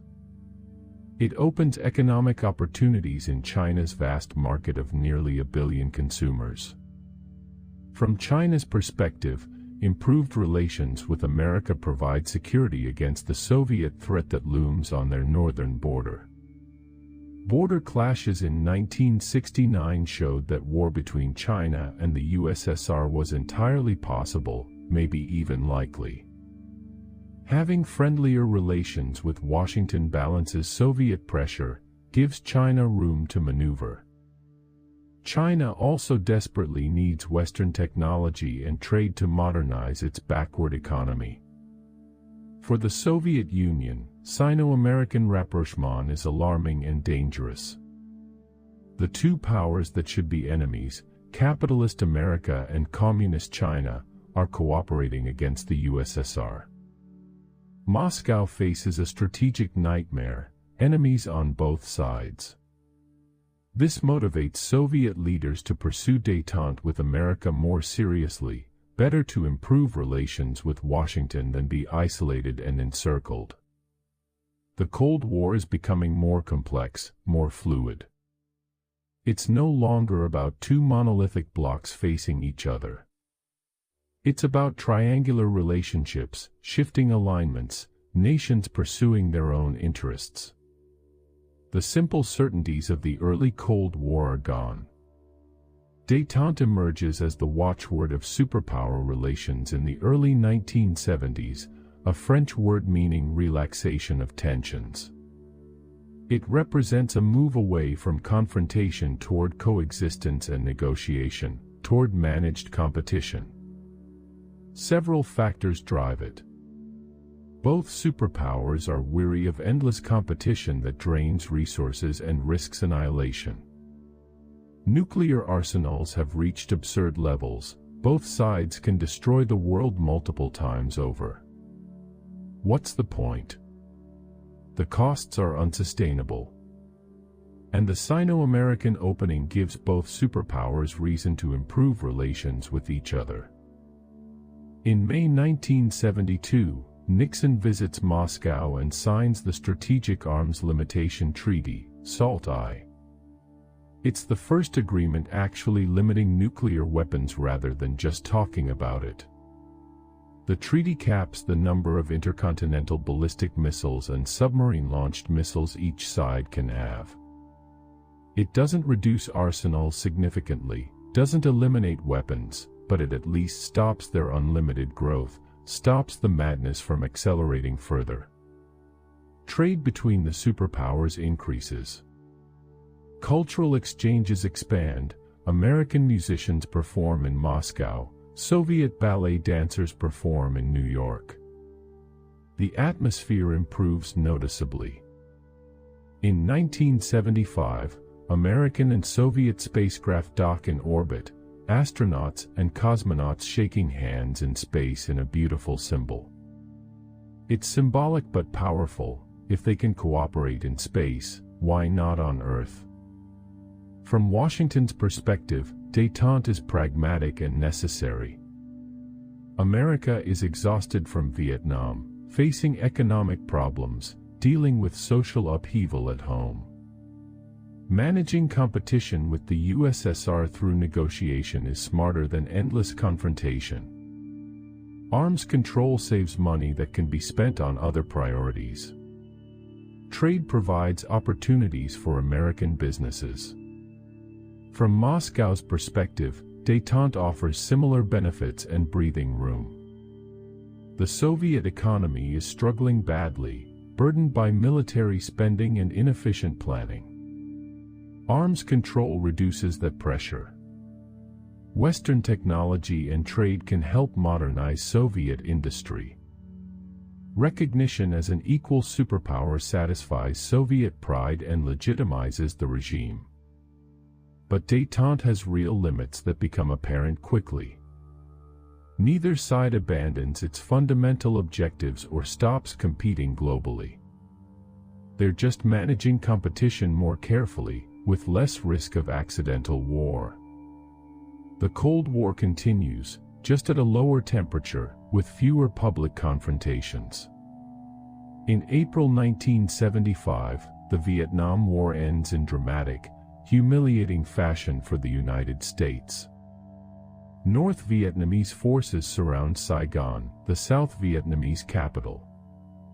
South Vietnamese resistance collapses completely, dissolves. American personnel and some Vietnamese allies evacuate desperately by helicopter from the embassy rooftop, a scene of chaos and panic. Television broadcasts images that sear themselves into American memory, helicopters being pushed off aircraft carriers into the sea to make room for more refugees, desperate people clinging to helicopter skids. On April 30th, North Vietnamese tanks crash through the gates of the presidential palace in Saigon. It's over. The war America fought for over a decade, that cost 58,000 American lives and hundreds of thousands of Vietnamese lives, ends in defeat. Over 58,000 American dead. Hundreds of thousands of Vietnamese dead, maybe a million, maybe more. Nobody knows the exact number. Billions of dollars spent. And for what? South Vietnam has fallen to communism despite everything America did to prevent it. The fall of Saigon traumatizes America, wounds the national psyche. It's the first war America clearly, undeniably lost. There's no way to spin it as anything else. The myth of American invincibility is shattered forever. Questions torment the national conscience. How did we lose to a small, poor country? Were the sacrifices meaningless? What does this say about American power, about American judgment? From Hanoi's perspective, it's a triumph of will and endurance against impossible odds. David defeated Goliath. A poor, agricultural country outlasted the world's richest and most powerful nation through sheer determination. Vietnam's reunification under communist rule proves that wars of national liberation can succeed against even American might if people are willing to endure, willing to sacrifice, willing to never surrender. For the Soviet Union, Vietnam's victory demonstrates that American power has limits, that the United States can be defeated. The Americans can be beaten if you're willing to pay the price and stay the course. This lesson encourages Soviet support for revolutionary movements elsewhere in the world, in Africa and Latin America. For American foreign policy, Vietnam creates what becomes known as the Vietnam Syndrome, a deep reluctance to commit military forces abroad, a fear of quagmires, a questioning of American interventions. It will take years, maybe decades, for America to recover confidence in its global role, to believe again that it can use military force effectively. The mid-1970s see Cold War competition expanding aggressively in Africa as European colonial empires finally collapse completely. Angola and Mozambique gain independence from Portugal in 1975 after long wars of liberation. Immediately, civil wars erupt as factions backed by different Cold War patrons fight viciously for control. In Angola, Cuban troops arrive by the thousands, 17,000 at the peak, supported by Soviet equipment and advisors. They help the Marxist MPLA faction defeat rivals backed by the United States, South Africa, and even China. It's a dramatic intervention. Cuban soldiers fighting in Africa, thousands of miles from their Caribbean island home, dying on African soil. From the Soviet perspective, supporting national liberation movements in Africa advances socialism globally and weakens Western imperialism. These are anti-colonial struggles that deserve support, fights against oppression. The fact that it also extends Soviet influence is secondary, or so they claim publicly. From the American perspective, this is Soviet opportunism and naked expansionism. Moscow is exploiting decolonization to spread communism, gaining footholds in resource-rich Africa. Cuban troops acting as Soviet proxies demonstrates the global reach of communist ambition, the tentacles spreading everywhere. Angola's oil reserves and strategic location on the Atlantic make its alignment matter strategically. The American response is hampered badly by post-Vietnam reluctance and congressional restrictions on covert operations. Congress passes the Clark Amendment, prohibiting aid to Angolan factions. America can't effectively counter Soviet moves in Africa because domestic politics won't support it, because the public is exhausted from Vietnam. Détente starts to fray and unravel. How can you have relaxed relations with the Soviets while they're using Cuban proxies to fight wars in Africa? From Moscow's view, they're supporting legitimate liberation struggles against colonialism and racism. From Washington's view, they're violating the spirit of détente, exploiting American weakness. The definition of acceptable competition differs fundamentally between the superpowers. They can't even agree on what détente means. In 1975, 35 nations signed the Helsinki Accords after years of negotiation, a complex agreement addressing European security and human rights. The Soviets get recognition of European borders as established after World War II, essentially, Western acceptance of their control over Eastern Europe, the legitimacy they've sought for 30 years. In exchange, they agree to respect human rights and fundamental freedoms in a detailed basket of commitments. From the Soviet perspective, Helsinki is a diplomatic victory worth celebrating. The West finally recognizes post-war borders, legitimizes Soviet influence in Eastern Europe. The human rights provisions seem like empty rhetoric, nice words on paper that don't require concrete action, that can be ignored. But from the Western perspective, especially from dissidents' perspective, the human rights provisions create a powerful tool for challenging Soviet practices. Dissidents in the Soviet Union and Eastern Europe start forming Helsinki monitoring groups, documenting human rights violations meticulously, and demanding that communist governments honor their commitments. The agreements create international standards by which Soviet behavior can be judged and found wanting. Over time, Helsinki's human rights provisions become surprisingly important and consequential. They empower dissidents, create international pressure that matters, and give moral authority to those challenging communist repression. The Soviets can't easily dismiss criticism when they've signed agreements promising to respect rights. Helsinki becomes a wedge, gradually opening cracks in the communist system's facade. But these effects take years to manifest, to bear fruit. In the mid-1970s, Helsinki seems like another détente agreement, managing Cold War tensions while changing little fundamentally. The deeper implications aren't yet apparent to most observers.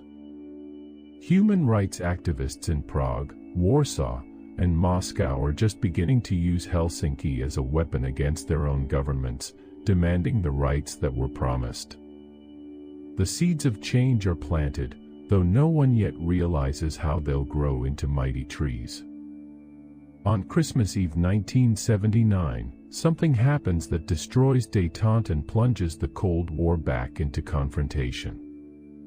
Soviet troops pour into Afghanistan, beginning an occupation that will last a decade and ultimately contribute to the Soviet Union's collapse.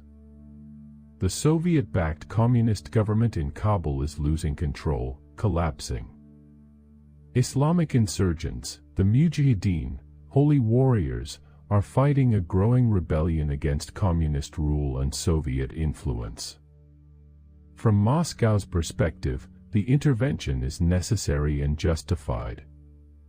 Afghanistan is on the Soviet Union's southern border.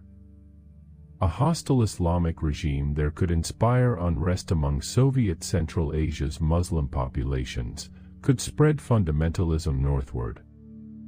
The communist government is an ally that desperately needs support. Soviet leaders believe it will be a quick operation, in and out, stabilize the government, eliminate the insurgents, and withdraw. 6 months, maybe a year at most. They're catastrophically wrong in their assumptions. Afghanistan becomes the Soviet Union's Vietnam, a quagmire that swallows men and resources. The Mujahideen, fighting in their own mountains and deserts with fierce determination, prove impossible to defeat. They know the terrain intimately. They have popular support. They're willing to die for their cause. Soviet forces control cities and main roads during the day, but the countryside belongs to the insurgents, especially at night. Soviet tactics, including brutal helicopter gunship attacks and extensive landmine campaigns, create millions of refugees but don't break the resistance, don't win hearts and minds. From the American perspective, Soviet intervention in Afghanistan is naked aggression and dangerous expansionism. President Jimmy Carter calls it the gravest threat to peace since World War II.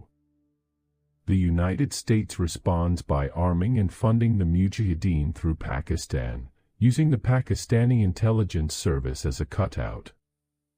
CIA support flows to the resistance like water.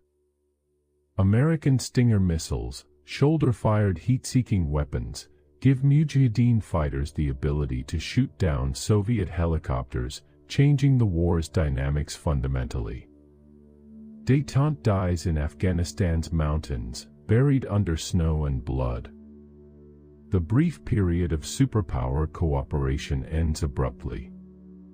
The Cold War's temperature rises again, the freeze returning.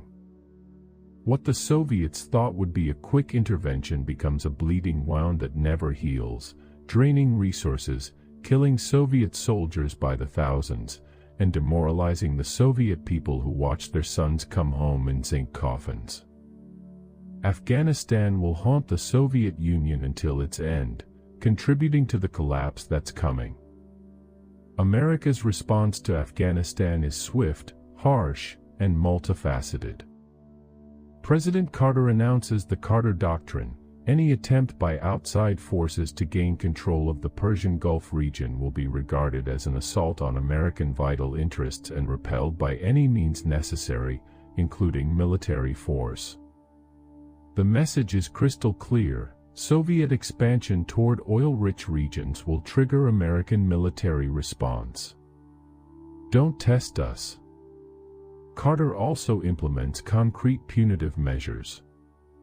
America boycotts the 1980 Moscow Olympics, joined by dozens of other countries.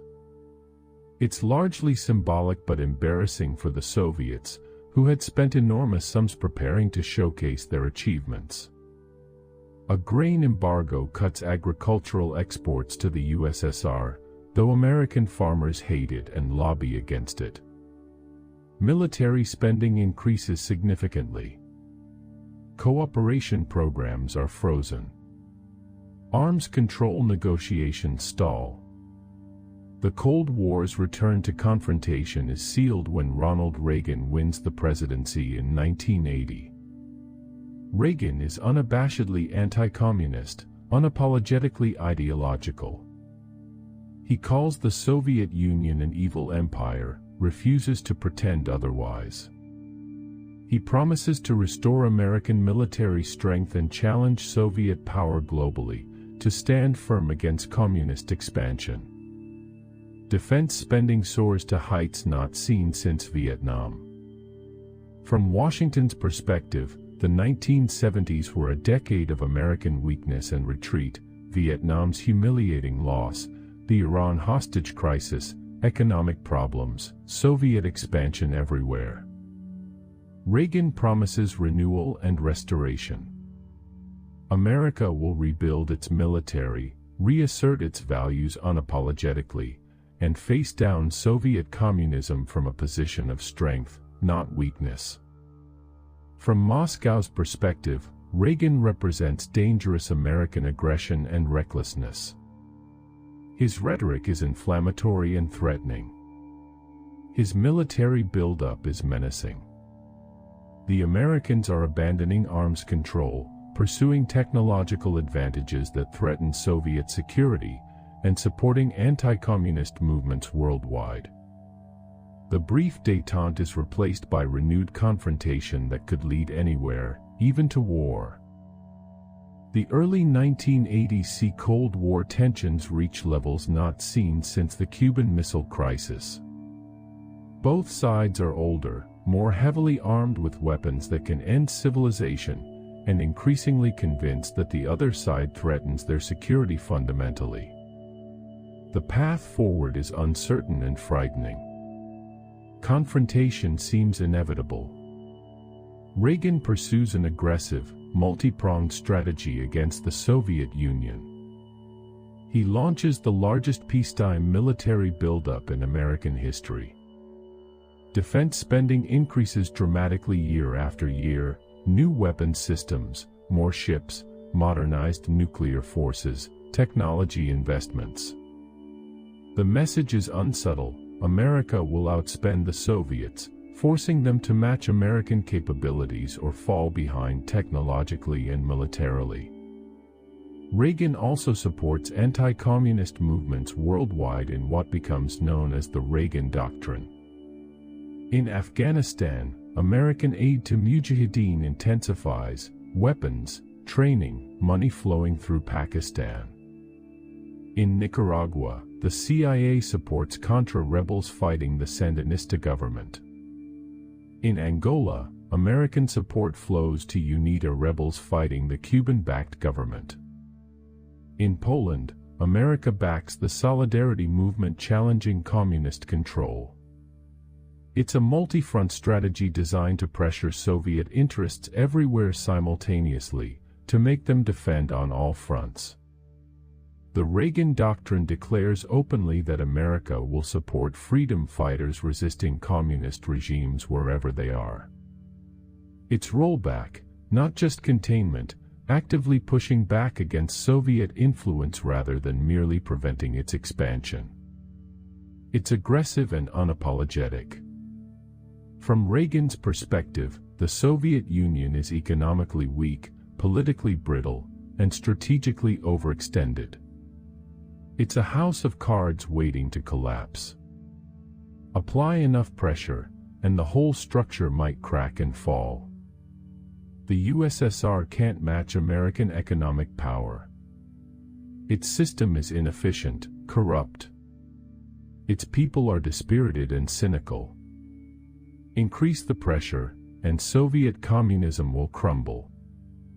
From Moscow's perspective, Reagan's policies are reckless and dangerous, pushing toward confrontation. The Americans are abandoning détente, arms control, and peaceful competition in favor of confrontation and threats. Soviet leaders feel besieged, under attack, facing pressure on every front, in Europe, in Asia, in Africa, in Latin America. The Americans seem determined to destroy the Soviet Union rather than coexist with it. The Cold War enters its most dangerous phase since Cuba. Both sides are armed to the teeth with enough nuclear weapons to destroy the world many times over. They're led by confrontational leaders who distrust each other deeply. Each side is convinced the other is fundamentally hostile and aggressive. It's a powder keg, and everyone's smoking.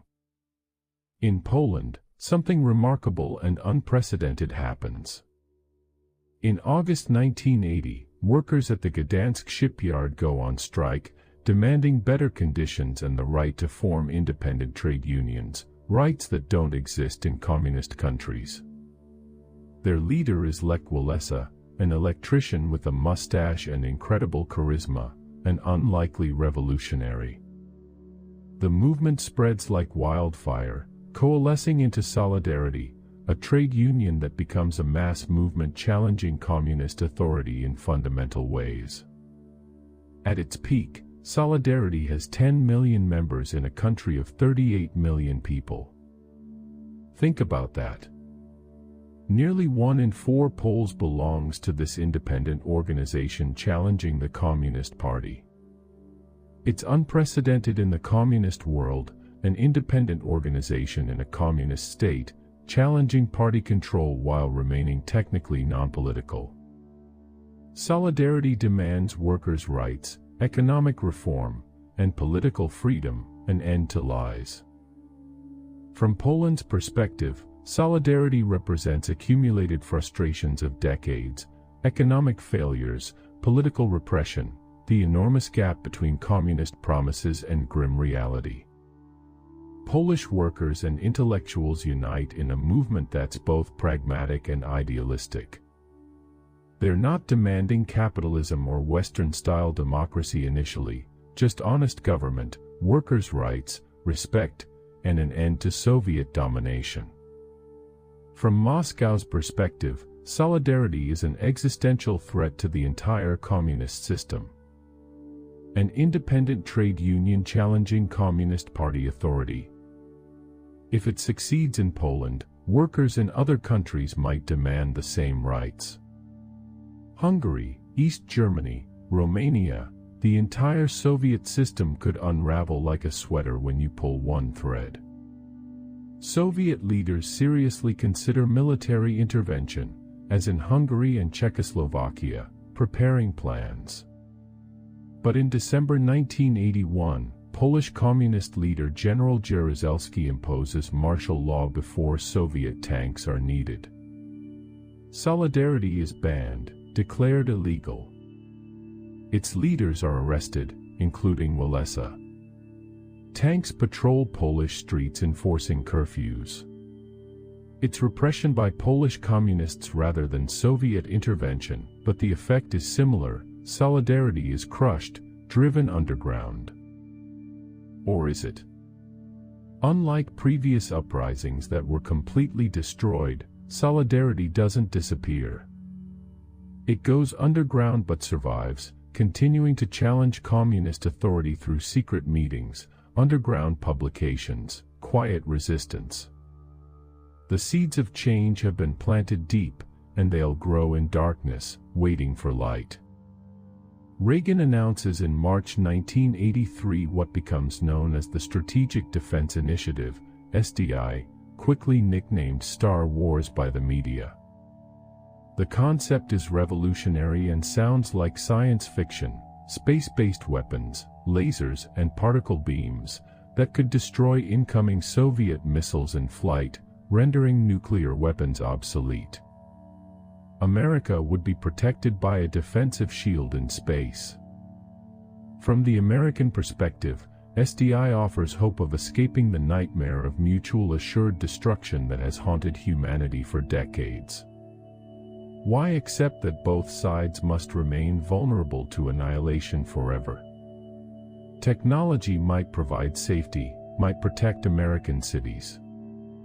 Even if SDI doesn't work perfectly, the prospect of it complicates Soviet strategic planning enormously and forces them into a technological arms race they can't win economically. From the Soviet perspective, SDI is absolutely terrifying, a nightmare scenario. If America achieves a defensive shield while maintaining offensive weapons, the strategic balance collapses entirely. America could launch a first strike and be protected from retaliation. Soviet nuclear deterrent would be worthless. SDI threatens to undermine the very foundation of nuclear deterrence that has kept the peace. Moreover, the Soviet economy, already struggling, can't afford to match American spending on such futuristic technology. Soviet leaders protest loudly and desperately against SDI, demanding it be abandoned before they'll negotiate any arms control. Reagan refuses flatly. SDI is non-negotiable, he insists. The defensive shield remains his vision of the future. Whether SDI is technologically feasible remains debatable. Many scientists are deeply skeptical, calling it impossible with current or foreseeable technology. But its strategic impact is undeniably real and profound. The Soviets must respond somehow, either by developing their own system or finding ways to overwhelm American defenses with more missiles. Either way, it strains Soviet resources even further, pushes their economy closer to breaking.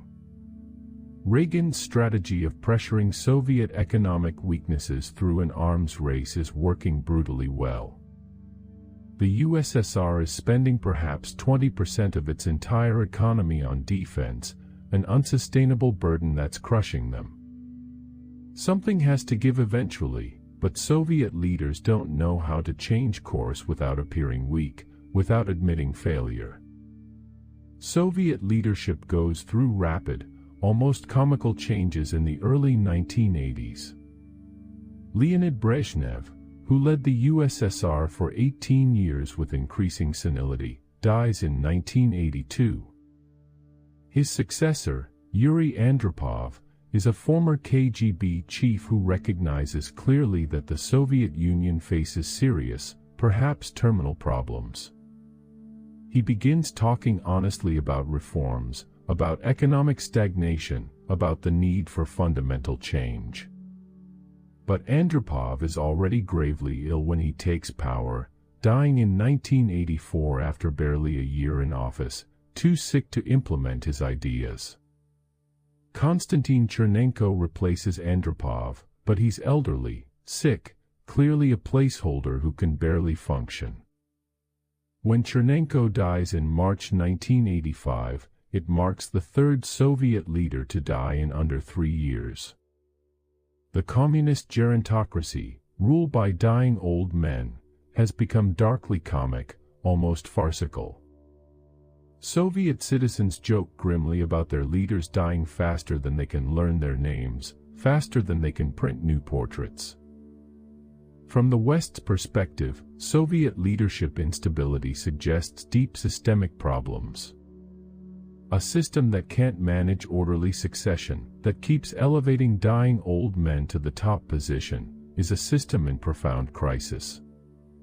The Soviet Union looks increasingly sclerotic, unable to adapt or reform, trapped in its own rigidity. From inside the Soviet Union, younger party members and technocrats recognize that fundamental change is desperately necessary. The economy is stagnating, falling further behind the West every year. Technology is hopelessly outdated. Afghanistan is a bleeding disaster. Living standards are declining. The system isn't working anymore, if it ever truly did. But changing it means challenging powerful vested interests, admitting decades of failures, and risking political upheaval that could destroy everything. When the Communist Party chooses Mikhail Gorbachev as the next General Secretary in March 1985, they're selecting someone fundamentally different, younger at 54, more dynamic, willing to talk openly about problems without the usual lies. They don't realize they're choosing the men who will preside over the Soviet Union's dissolution, who will try to save communism and instead destroy it. Gorbachev believes sincerely that the system can be reformed and saved, that socialism can work if freed from Stalinist distortions. He's catastrophically wrong, but the attempt will change the world forever. Mikhail Gorbachev is 54 when he becomes Soviet leader, young by recent standards, energetic, charismatic in a way Soviet leaders haven't been in decades. He's a committed communist who believes genuinely that socialism can work if reformed properly, if freed from corruption and stagnation. His diagnosis is that the Soviet system has become sclerotic and corrupt, but that the underlying principles are fundamentally sound. Fix the problems, remove the rot, and socialism will flourish again. Gorbachev introduces two concepts that will become world famous, that will echo through history: glasnost and perestroika. Glasnost means openness, transparency, allowing more free speech, more criticism of government failings, more honest discussion of problems. Perestroika means restructuring, reorganizing, reforming the economy fundamentally, introducing limited market mechanisms, making the system more efficient and responsive. From Gorbachev's perspective, these reforms are necessary to save Soviet socialism from itself. The economy is in crisis, productivity declining. People are cynical and demoralized, have stopped believing in the system.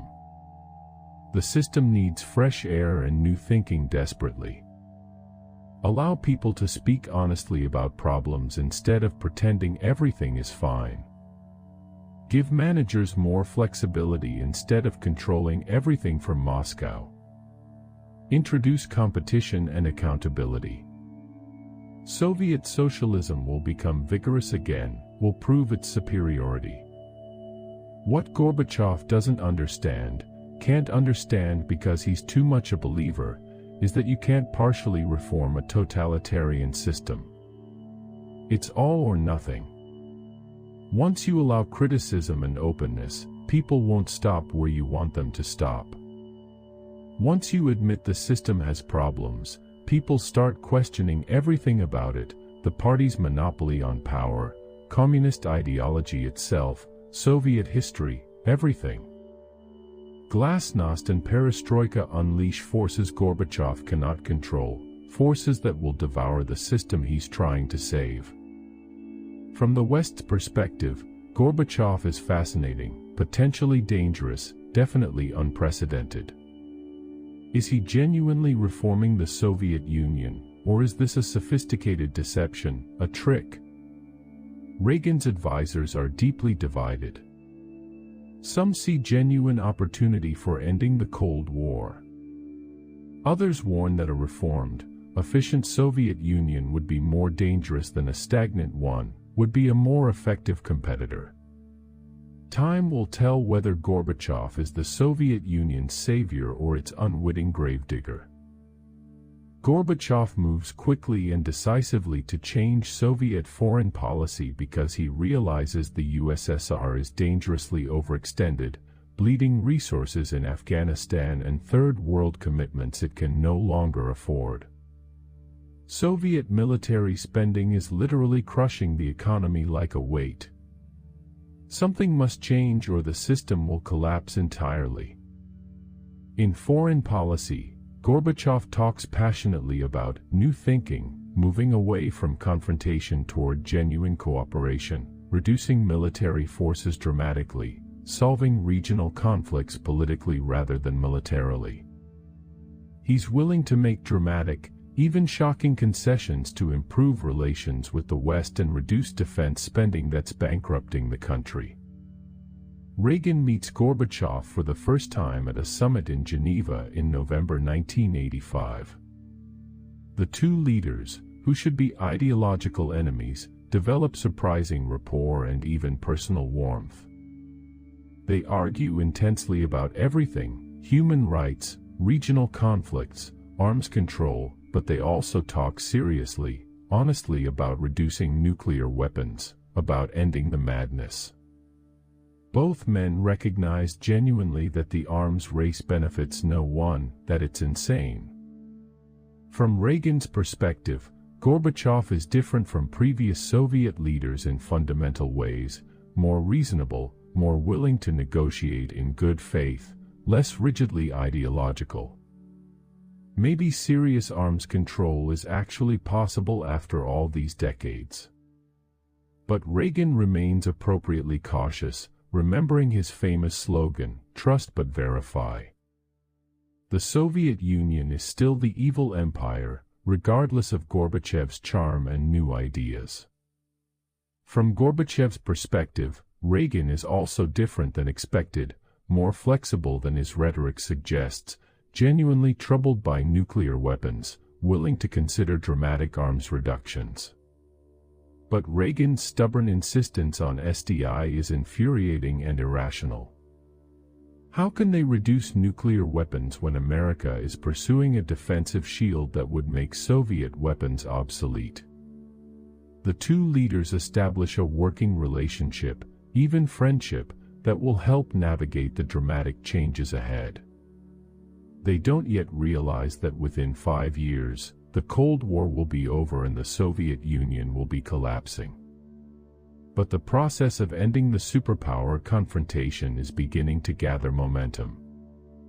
In October 1986, Reagan and Gorbachev meet in Reykjavik, Iceland, for a summit that nearly achieves the impossible, that comes tantalizingly close to changing history. In a small house in this remote location, far from the pressures of their capitals, the two leaders discuss something almost unthinkable: eliminating all nuclear weapons. Not reducing them, not limiting them, but eliminating them entirely from the earth. Gorbachev proposes dramatic cuts in nuclear arsenals, cuts that would have seemed impossible just years before. Reagan responds with even more ambitious ideas, even more radical proposals. In the heat of intense discussion, in the momentum of the moment, they come tantalizingly close to agreeing to eliminate all ballistic missiles within 10 years, possibly all nuclear weapons entirely.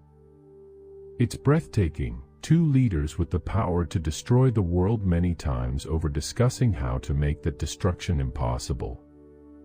But the summit collapses over SDI, over Star Wars. Gorbachev demands that SDI research be confined strictly to laboratories, essentially killing the program. Reagan refuses absolutely. He won't trade America's defensive shield, even a theoretical one that may never work, for arms reductions. SDI is his vision of a safe future. The summit ends without agreement, both leaders disappointed, both feeling they came so close only to fail. From the American perspective, Reykjavik demonstrates Reagan's visionary thinking but also his firmness and resolve. He's willing to eliminate nuclear weapons entirely but not at the cost of SDI, not by abandoning the defensive shield. The vision of protection is non-negotiable. From the Soviet perspective, Reykjavik shows both promise and deep frustration. Gorbachev comes tantalizingly close to achieving major arms reductions but fails because of Reagan's stubborn, irrational attachment to Star Wars. Soviet leaders believe SDI is the real obstacle to peace, the barrier that prevents progress. Despite Reykjavik's immediate failure, the summit demonstrates how far both sides are willing to go, how much has changed. The nuclear arms race, which seemed permanent and irreversible just a decade ago, might actually be ended through negotiation. The question is whether they can find a formula both sides can accept, a compromise that preserves each side's vital interests. Within a year, they will find it. The impossible is becoming possible. In December 1987, Reagan and Gorbachev signed the Intermediate-Range Nuclear Forces Treaty, the INF Treaty, and it's genuinely historic. For the first time in the nuclear age, nuclear weapons are being eliminated, not just limited or frozen. All intermediate and short-range missiles in Europe are to be completely destroyed, with intrusive verification procedures to ensure compliance. The INF Treaty removes an entire class of nuclear weapons, over 2,600 missiles turned into scrap metal. Soviet SS-20s, which threatened Western Europe and caused enormous fear, will be destroyed. American Pershing and cruise missiles deployed in Europe will be dismantled. Both sides get what they desperately want: reduced nuclear threats and verification that the other side is actually complying, not cheating. From the American perspective, the INF Treaty validates Reagan's entire strategy of negotiating from strength.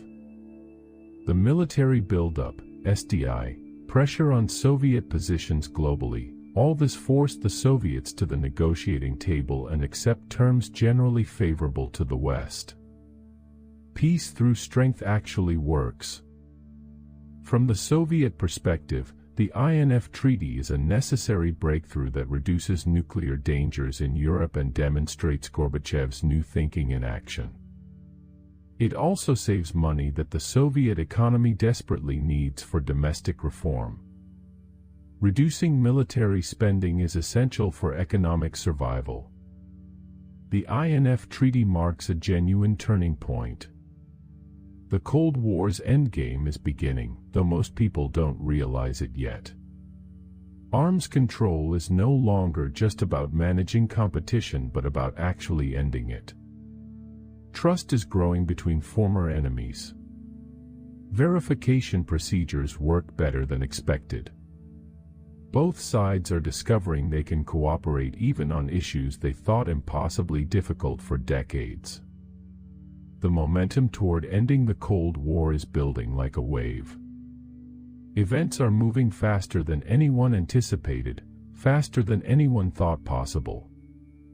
Within 2 years, the world will be completely transformed in ways no one can yet imagine. In April 1988, Gorbachev announces something that shocks the world: Soviet forces will withdraw from Afghanistan. The war has been an unmitigated disaster, 15,000 Soviet soldiers dead, tens of thousands wounded, enormous expense bleeding the economy, and nothing achieved. Nothing. The communist government in Kabul remains weak and unpopular despite years of Soviet support. The Mujahideen control most of the countryside and show no signs of giving up. There's no military solution, no path to victory. It's time to admit defeat and come home. The withdrawal takes nearly a year, completed in February 1989. Soviet forces leave defeated, humiliated, like America left Vietnam 14 years earlier. Afghanistan remains trapped in civil war, but that's no longer Moscow's problem. The last Soviet soldier crosses back over the Friendship Bridge into Soviet territory, ending a 9-year occupation that achieved nothing except death and disillusionment. From Gorbachev's perspective, Afghanistan is a bleeding wound that must be closed before it kills the patient. The war is unwinnable, deeply unpopular with Soviet citizens, and unaffordable for the struggling economy. Soviet mothers are demanding to know why their sons are dying in Afghanistan's mountains for a cause no one can clearly explain. Withdrawal is painful, an admission of failure, but absolutely necessary for both domestic and foreign policy reasons.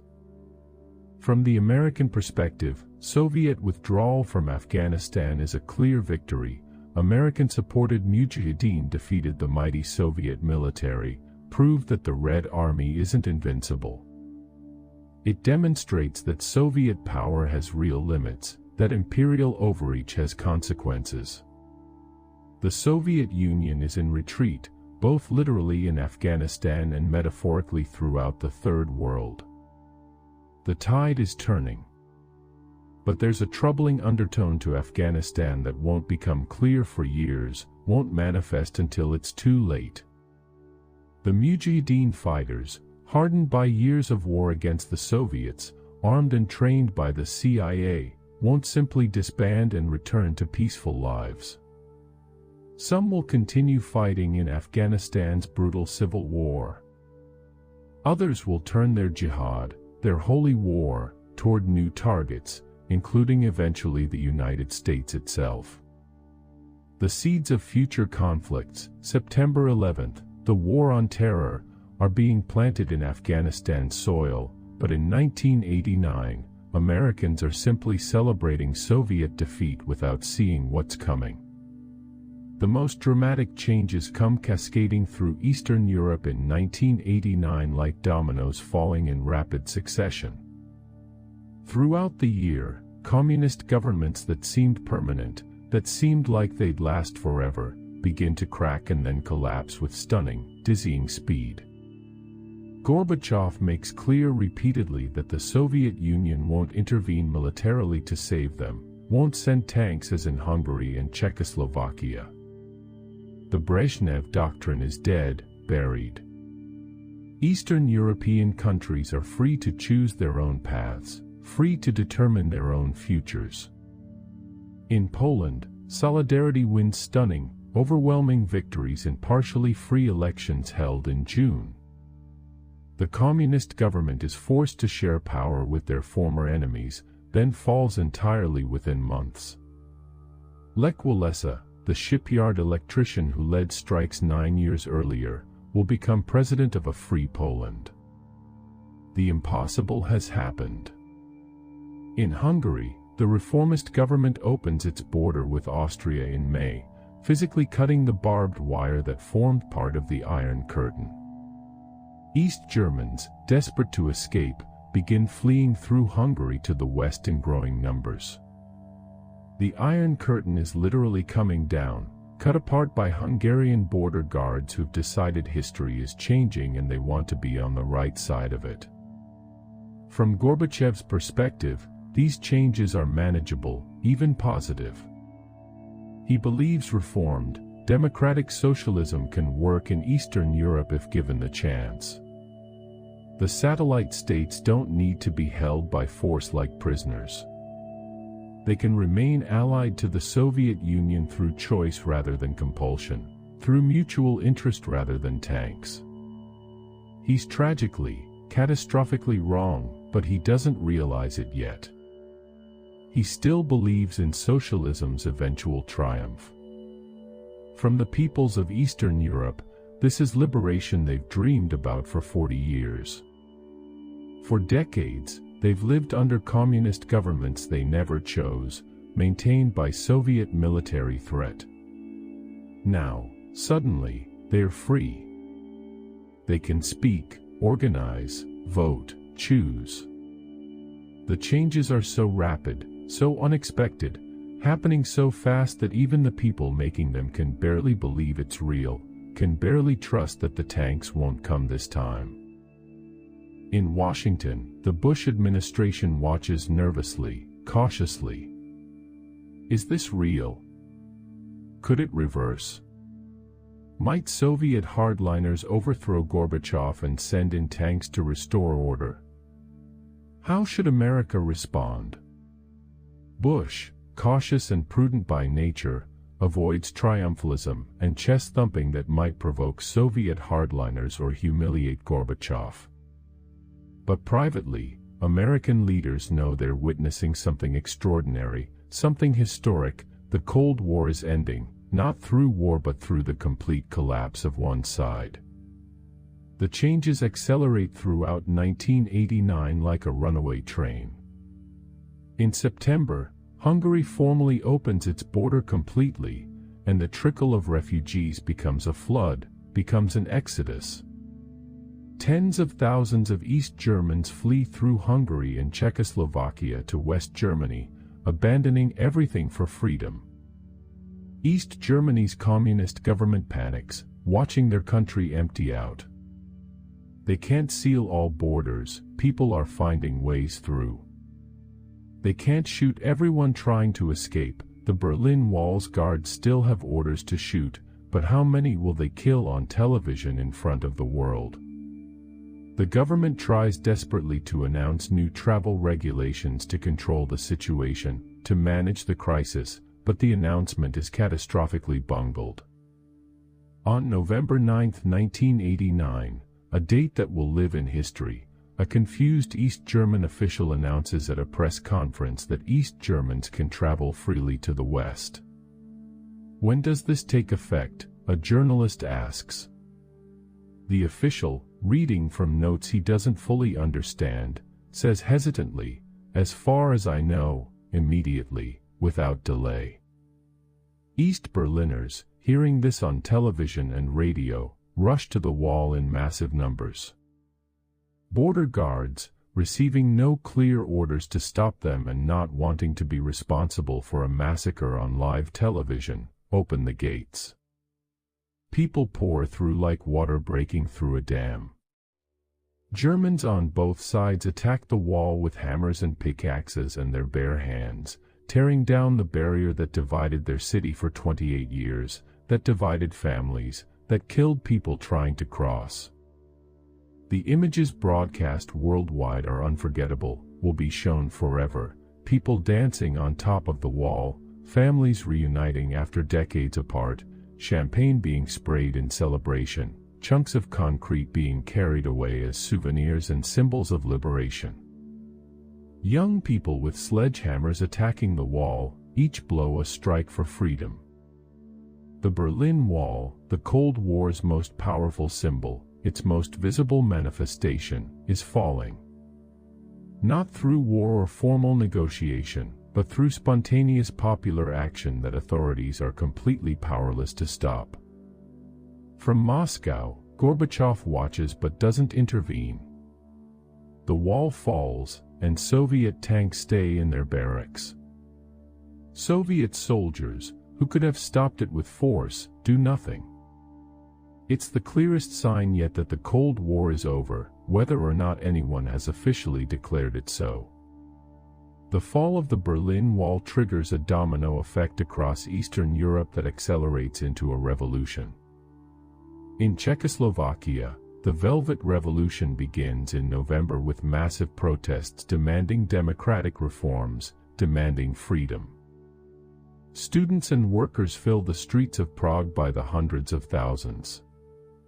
The communist government, seeing what happened in Poland and Hungary and East Germany, falls in December without violence, without firing a shot. Václav Havel, a playwright imprisoned for years for his dissident writings, becomes president.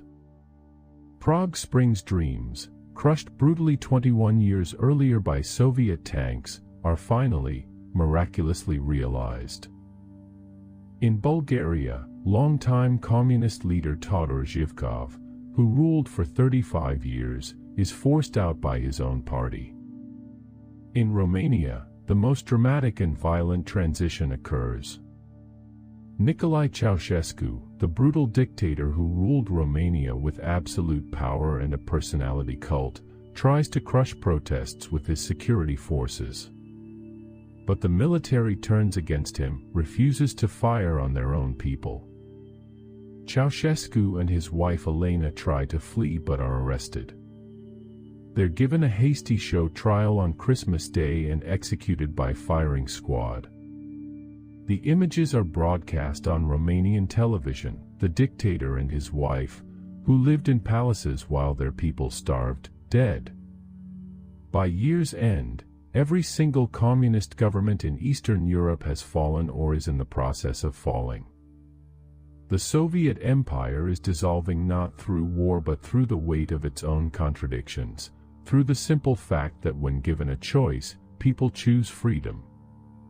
Communist parties that claim to represent the people, that insisted they governed with popular support, are revealed to have governed only through force. Remove the force, the threat of Soviet tanks, and they collapse immediately like houses of cards. From the perspective of Eastern Europeans, this is a miraculous year, an annus mirabilis. Freedom comes so suddenly after being denied so long that it seems like a dream from which they might wake. People who went to bed in communist dictatorships wake up in free societies, able to speak their minds without fear. The changes are exhilarating, joyful, but also frightening and uncertain. After decades of state control, of being told what to think and do, they must now build democratic institutions and market economies without guidance, without experience.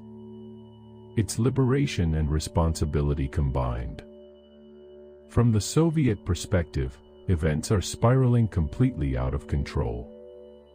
Gorbachev wanted reform, wanted socialism with a human face, wanted the system to work better. He didn't want collapse, didn't want capitalism, didn't want the complete dissolution of everything the Soviet Union built. But once started, the process can't be stopped, can't be controlled. The peoples of Eastern Europe don't want reformed communism, they want Western-style democracy and market economies. They want what West Germany has, what America has. They want freedom and prosperity. As 1989 ends, the question on everyone's mind becomes urgent and frightening. What about the Soviet Union itself? Eastern Europe has broken free, but the USSR remains, still nuclear-armed, still vast, still powerful. For how long? The same forces unleashed by glasnost and perestroika are undermining Soviet control just as they undermined communist rule in Eastern Europe. Baltic republics, Estonia, Latvia, Lithuania, demand independence loudly and persistently. They were forcibly incorporated into the USSR in 1940 under the Nazi-Soviet Pact, swallowed during World War II. They never accepted Soviet rule, never stopped remembering their independence. Now they see their chance, perhaps their only chance. Independence movements form and grow. Massive human chains of protesters stretch across the Baltic states in an incredible demonstration, 2 million people linking hands across 3 countries. Moscow's authority erodes like sand in the tide. Other Soviet republics watch the Baltics closely and think, if they can demand independence, why not us? Ukraine, the second largest Soviet republic, begins stirring. Georgia, Armenia, Azerbaijan, nationalist movements grow stronger. The Soviet Union, which seemed so solid and permanent, so eternal, is revealed as an artificial construct held together primarily by ideology and force. The ideology is discredited, proven false. The force is being withdrawn. What's left to hold it together? What remains when fear is gone? Gorbachev tries desperately to hold the center, to keep the Soviet Union together. He wants it to continue as a voluntary union of socialist republics, reformed and democratic but still socialist, still united. He proposes a new union treaty, offers more autonomy to republics, makes concessions. He doesn't understand, can't accept, that once you give people freedom, they won't choose to remain in a system that oppressed them for 70 years. The Soviet Union's days are numbered, though it will take 2 more years before the formal end comes, before the red flag comes down for the last time. From the West's perspective, these are momentous times but also uncertain and potentially dangerous. The Cold War is clearly ending, that much is obvious to everyone. But what replaces it? What kind of world emerges?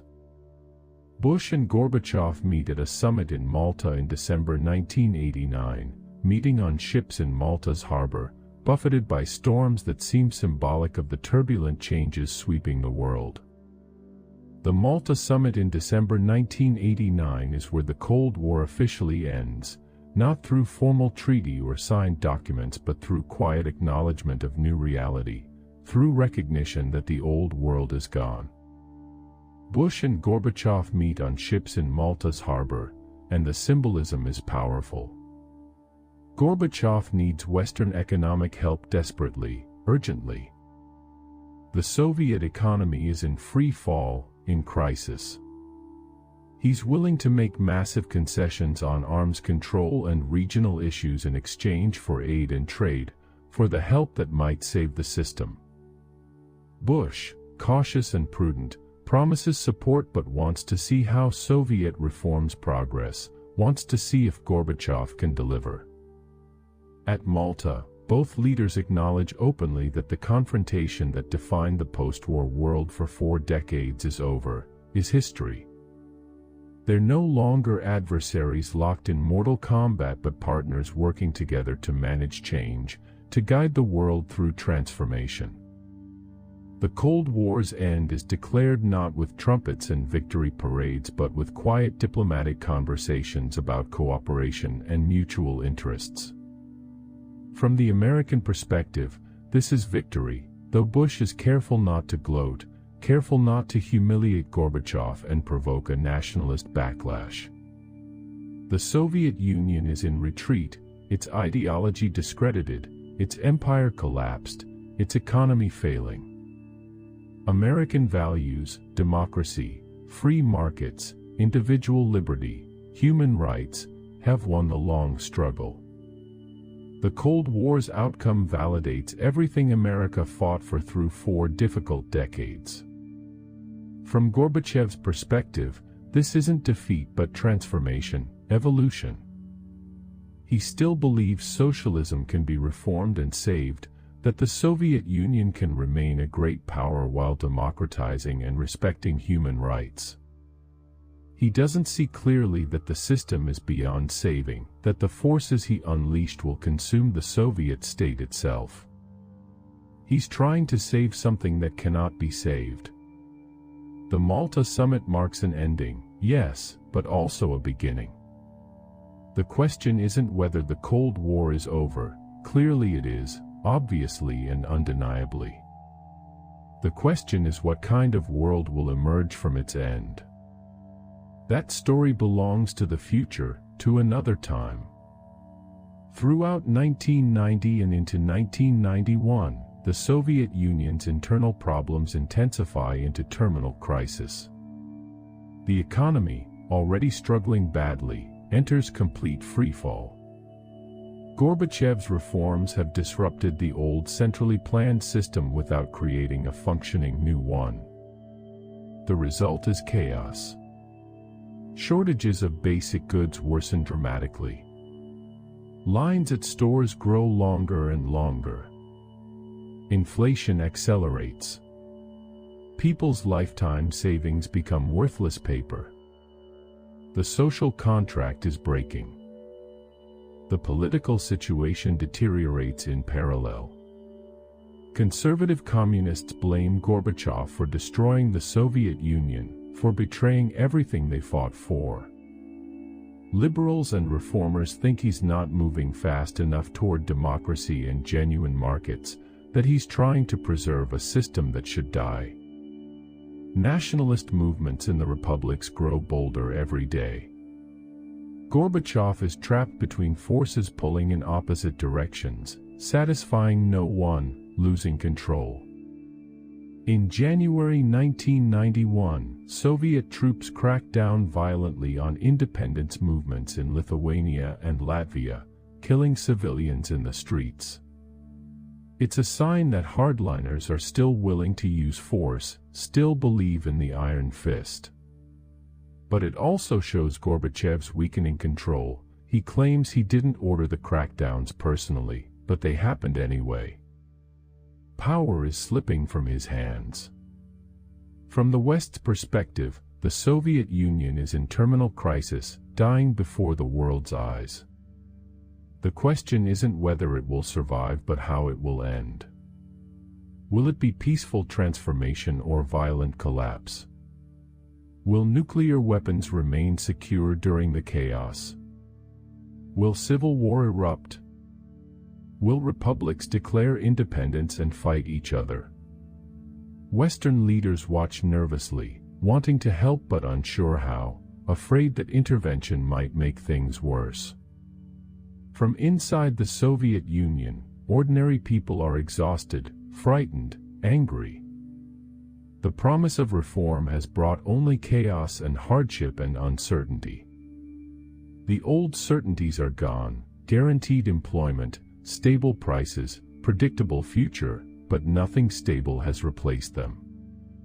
Some want to return to the old system, to order and security even if it meant repression. Others want to push forward faster to capitalism and democracy. The Soviet Union is tearing itself apart. The center cannot hold. And so, my friend, our story ends here, at the end of an era. The Cold War that dominated half a century, that threatened to destroy the world many times, that shaped every aspect of international relations, is finished. The Berlin Wall has fallen. Eastern Europe is free.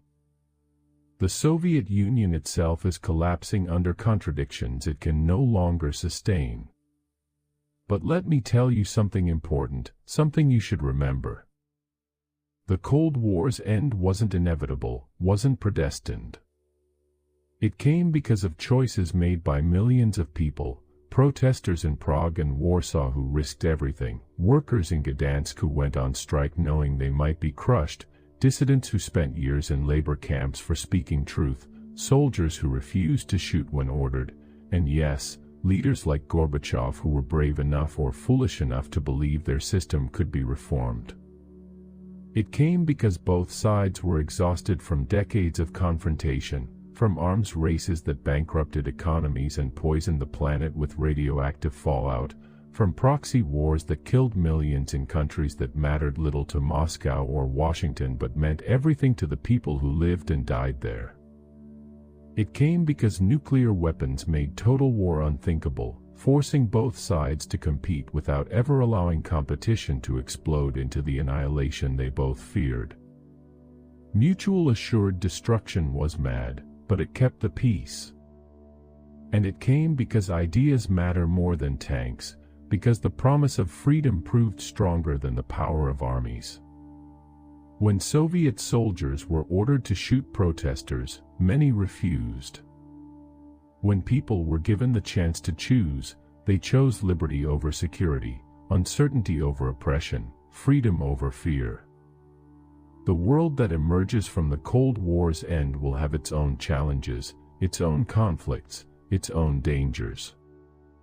New walls will be built even as old ones fall. New hatreds will emerge. But that, my friend, is another story for another time. Tonight, we end here, at the end of an era, when two giants who threatened to destroy the world finally stepped back from the brink and let history move forward. The Cold War is over. The future is unwritten. And that's where we'll leave it, on the threshold of a new world. Thank you for listening to this long tale. May you never forget what happened, and may you never let it happen again. Good night.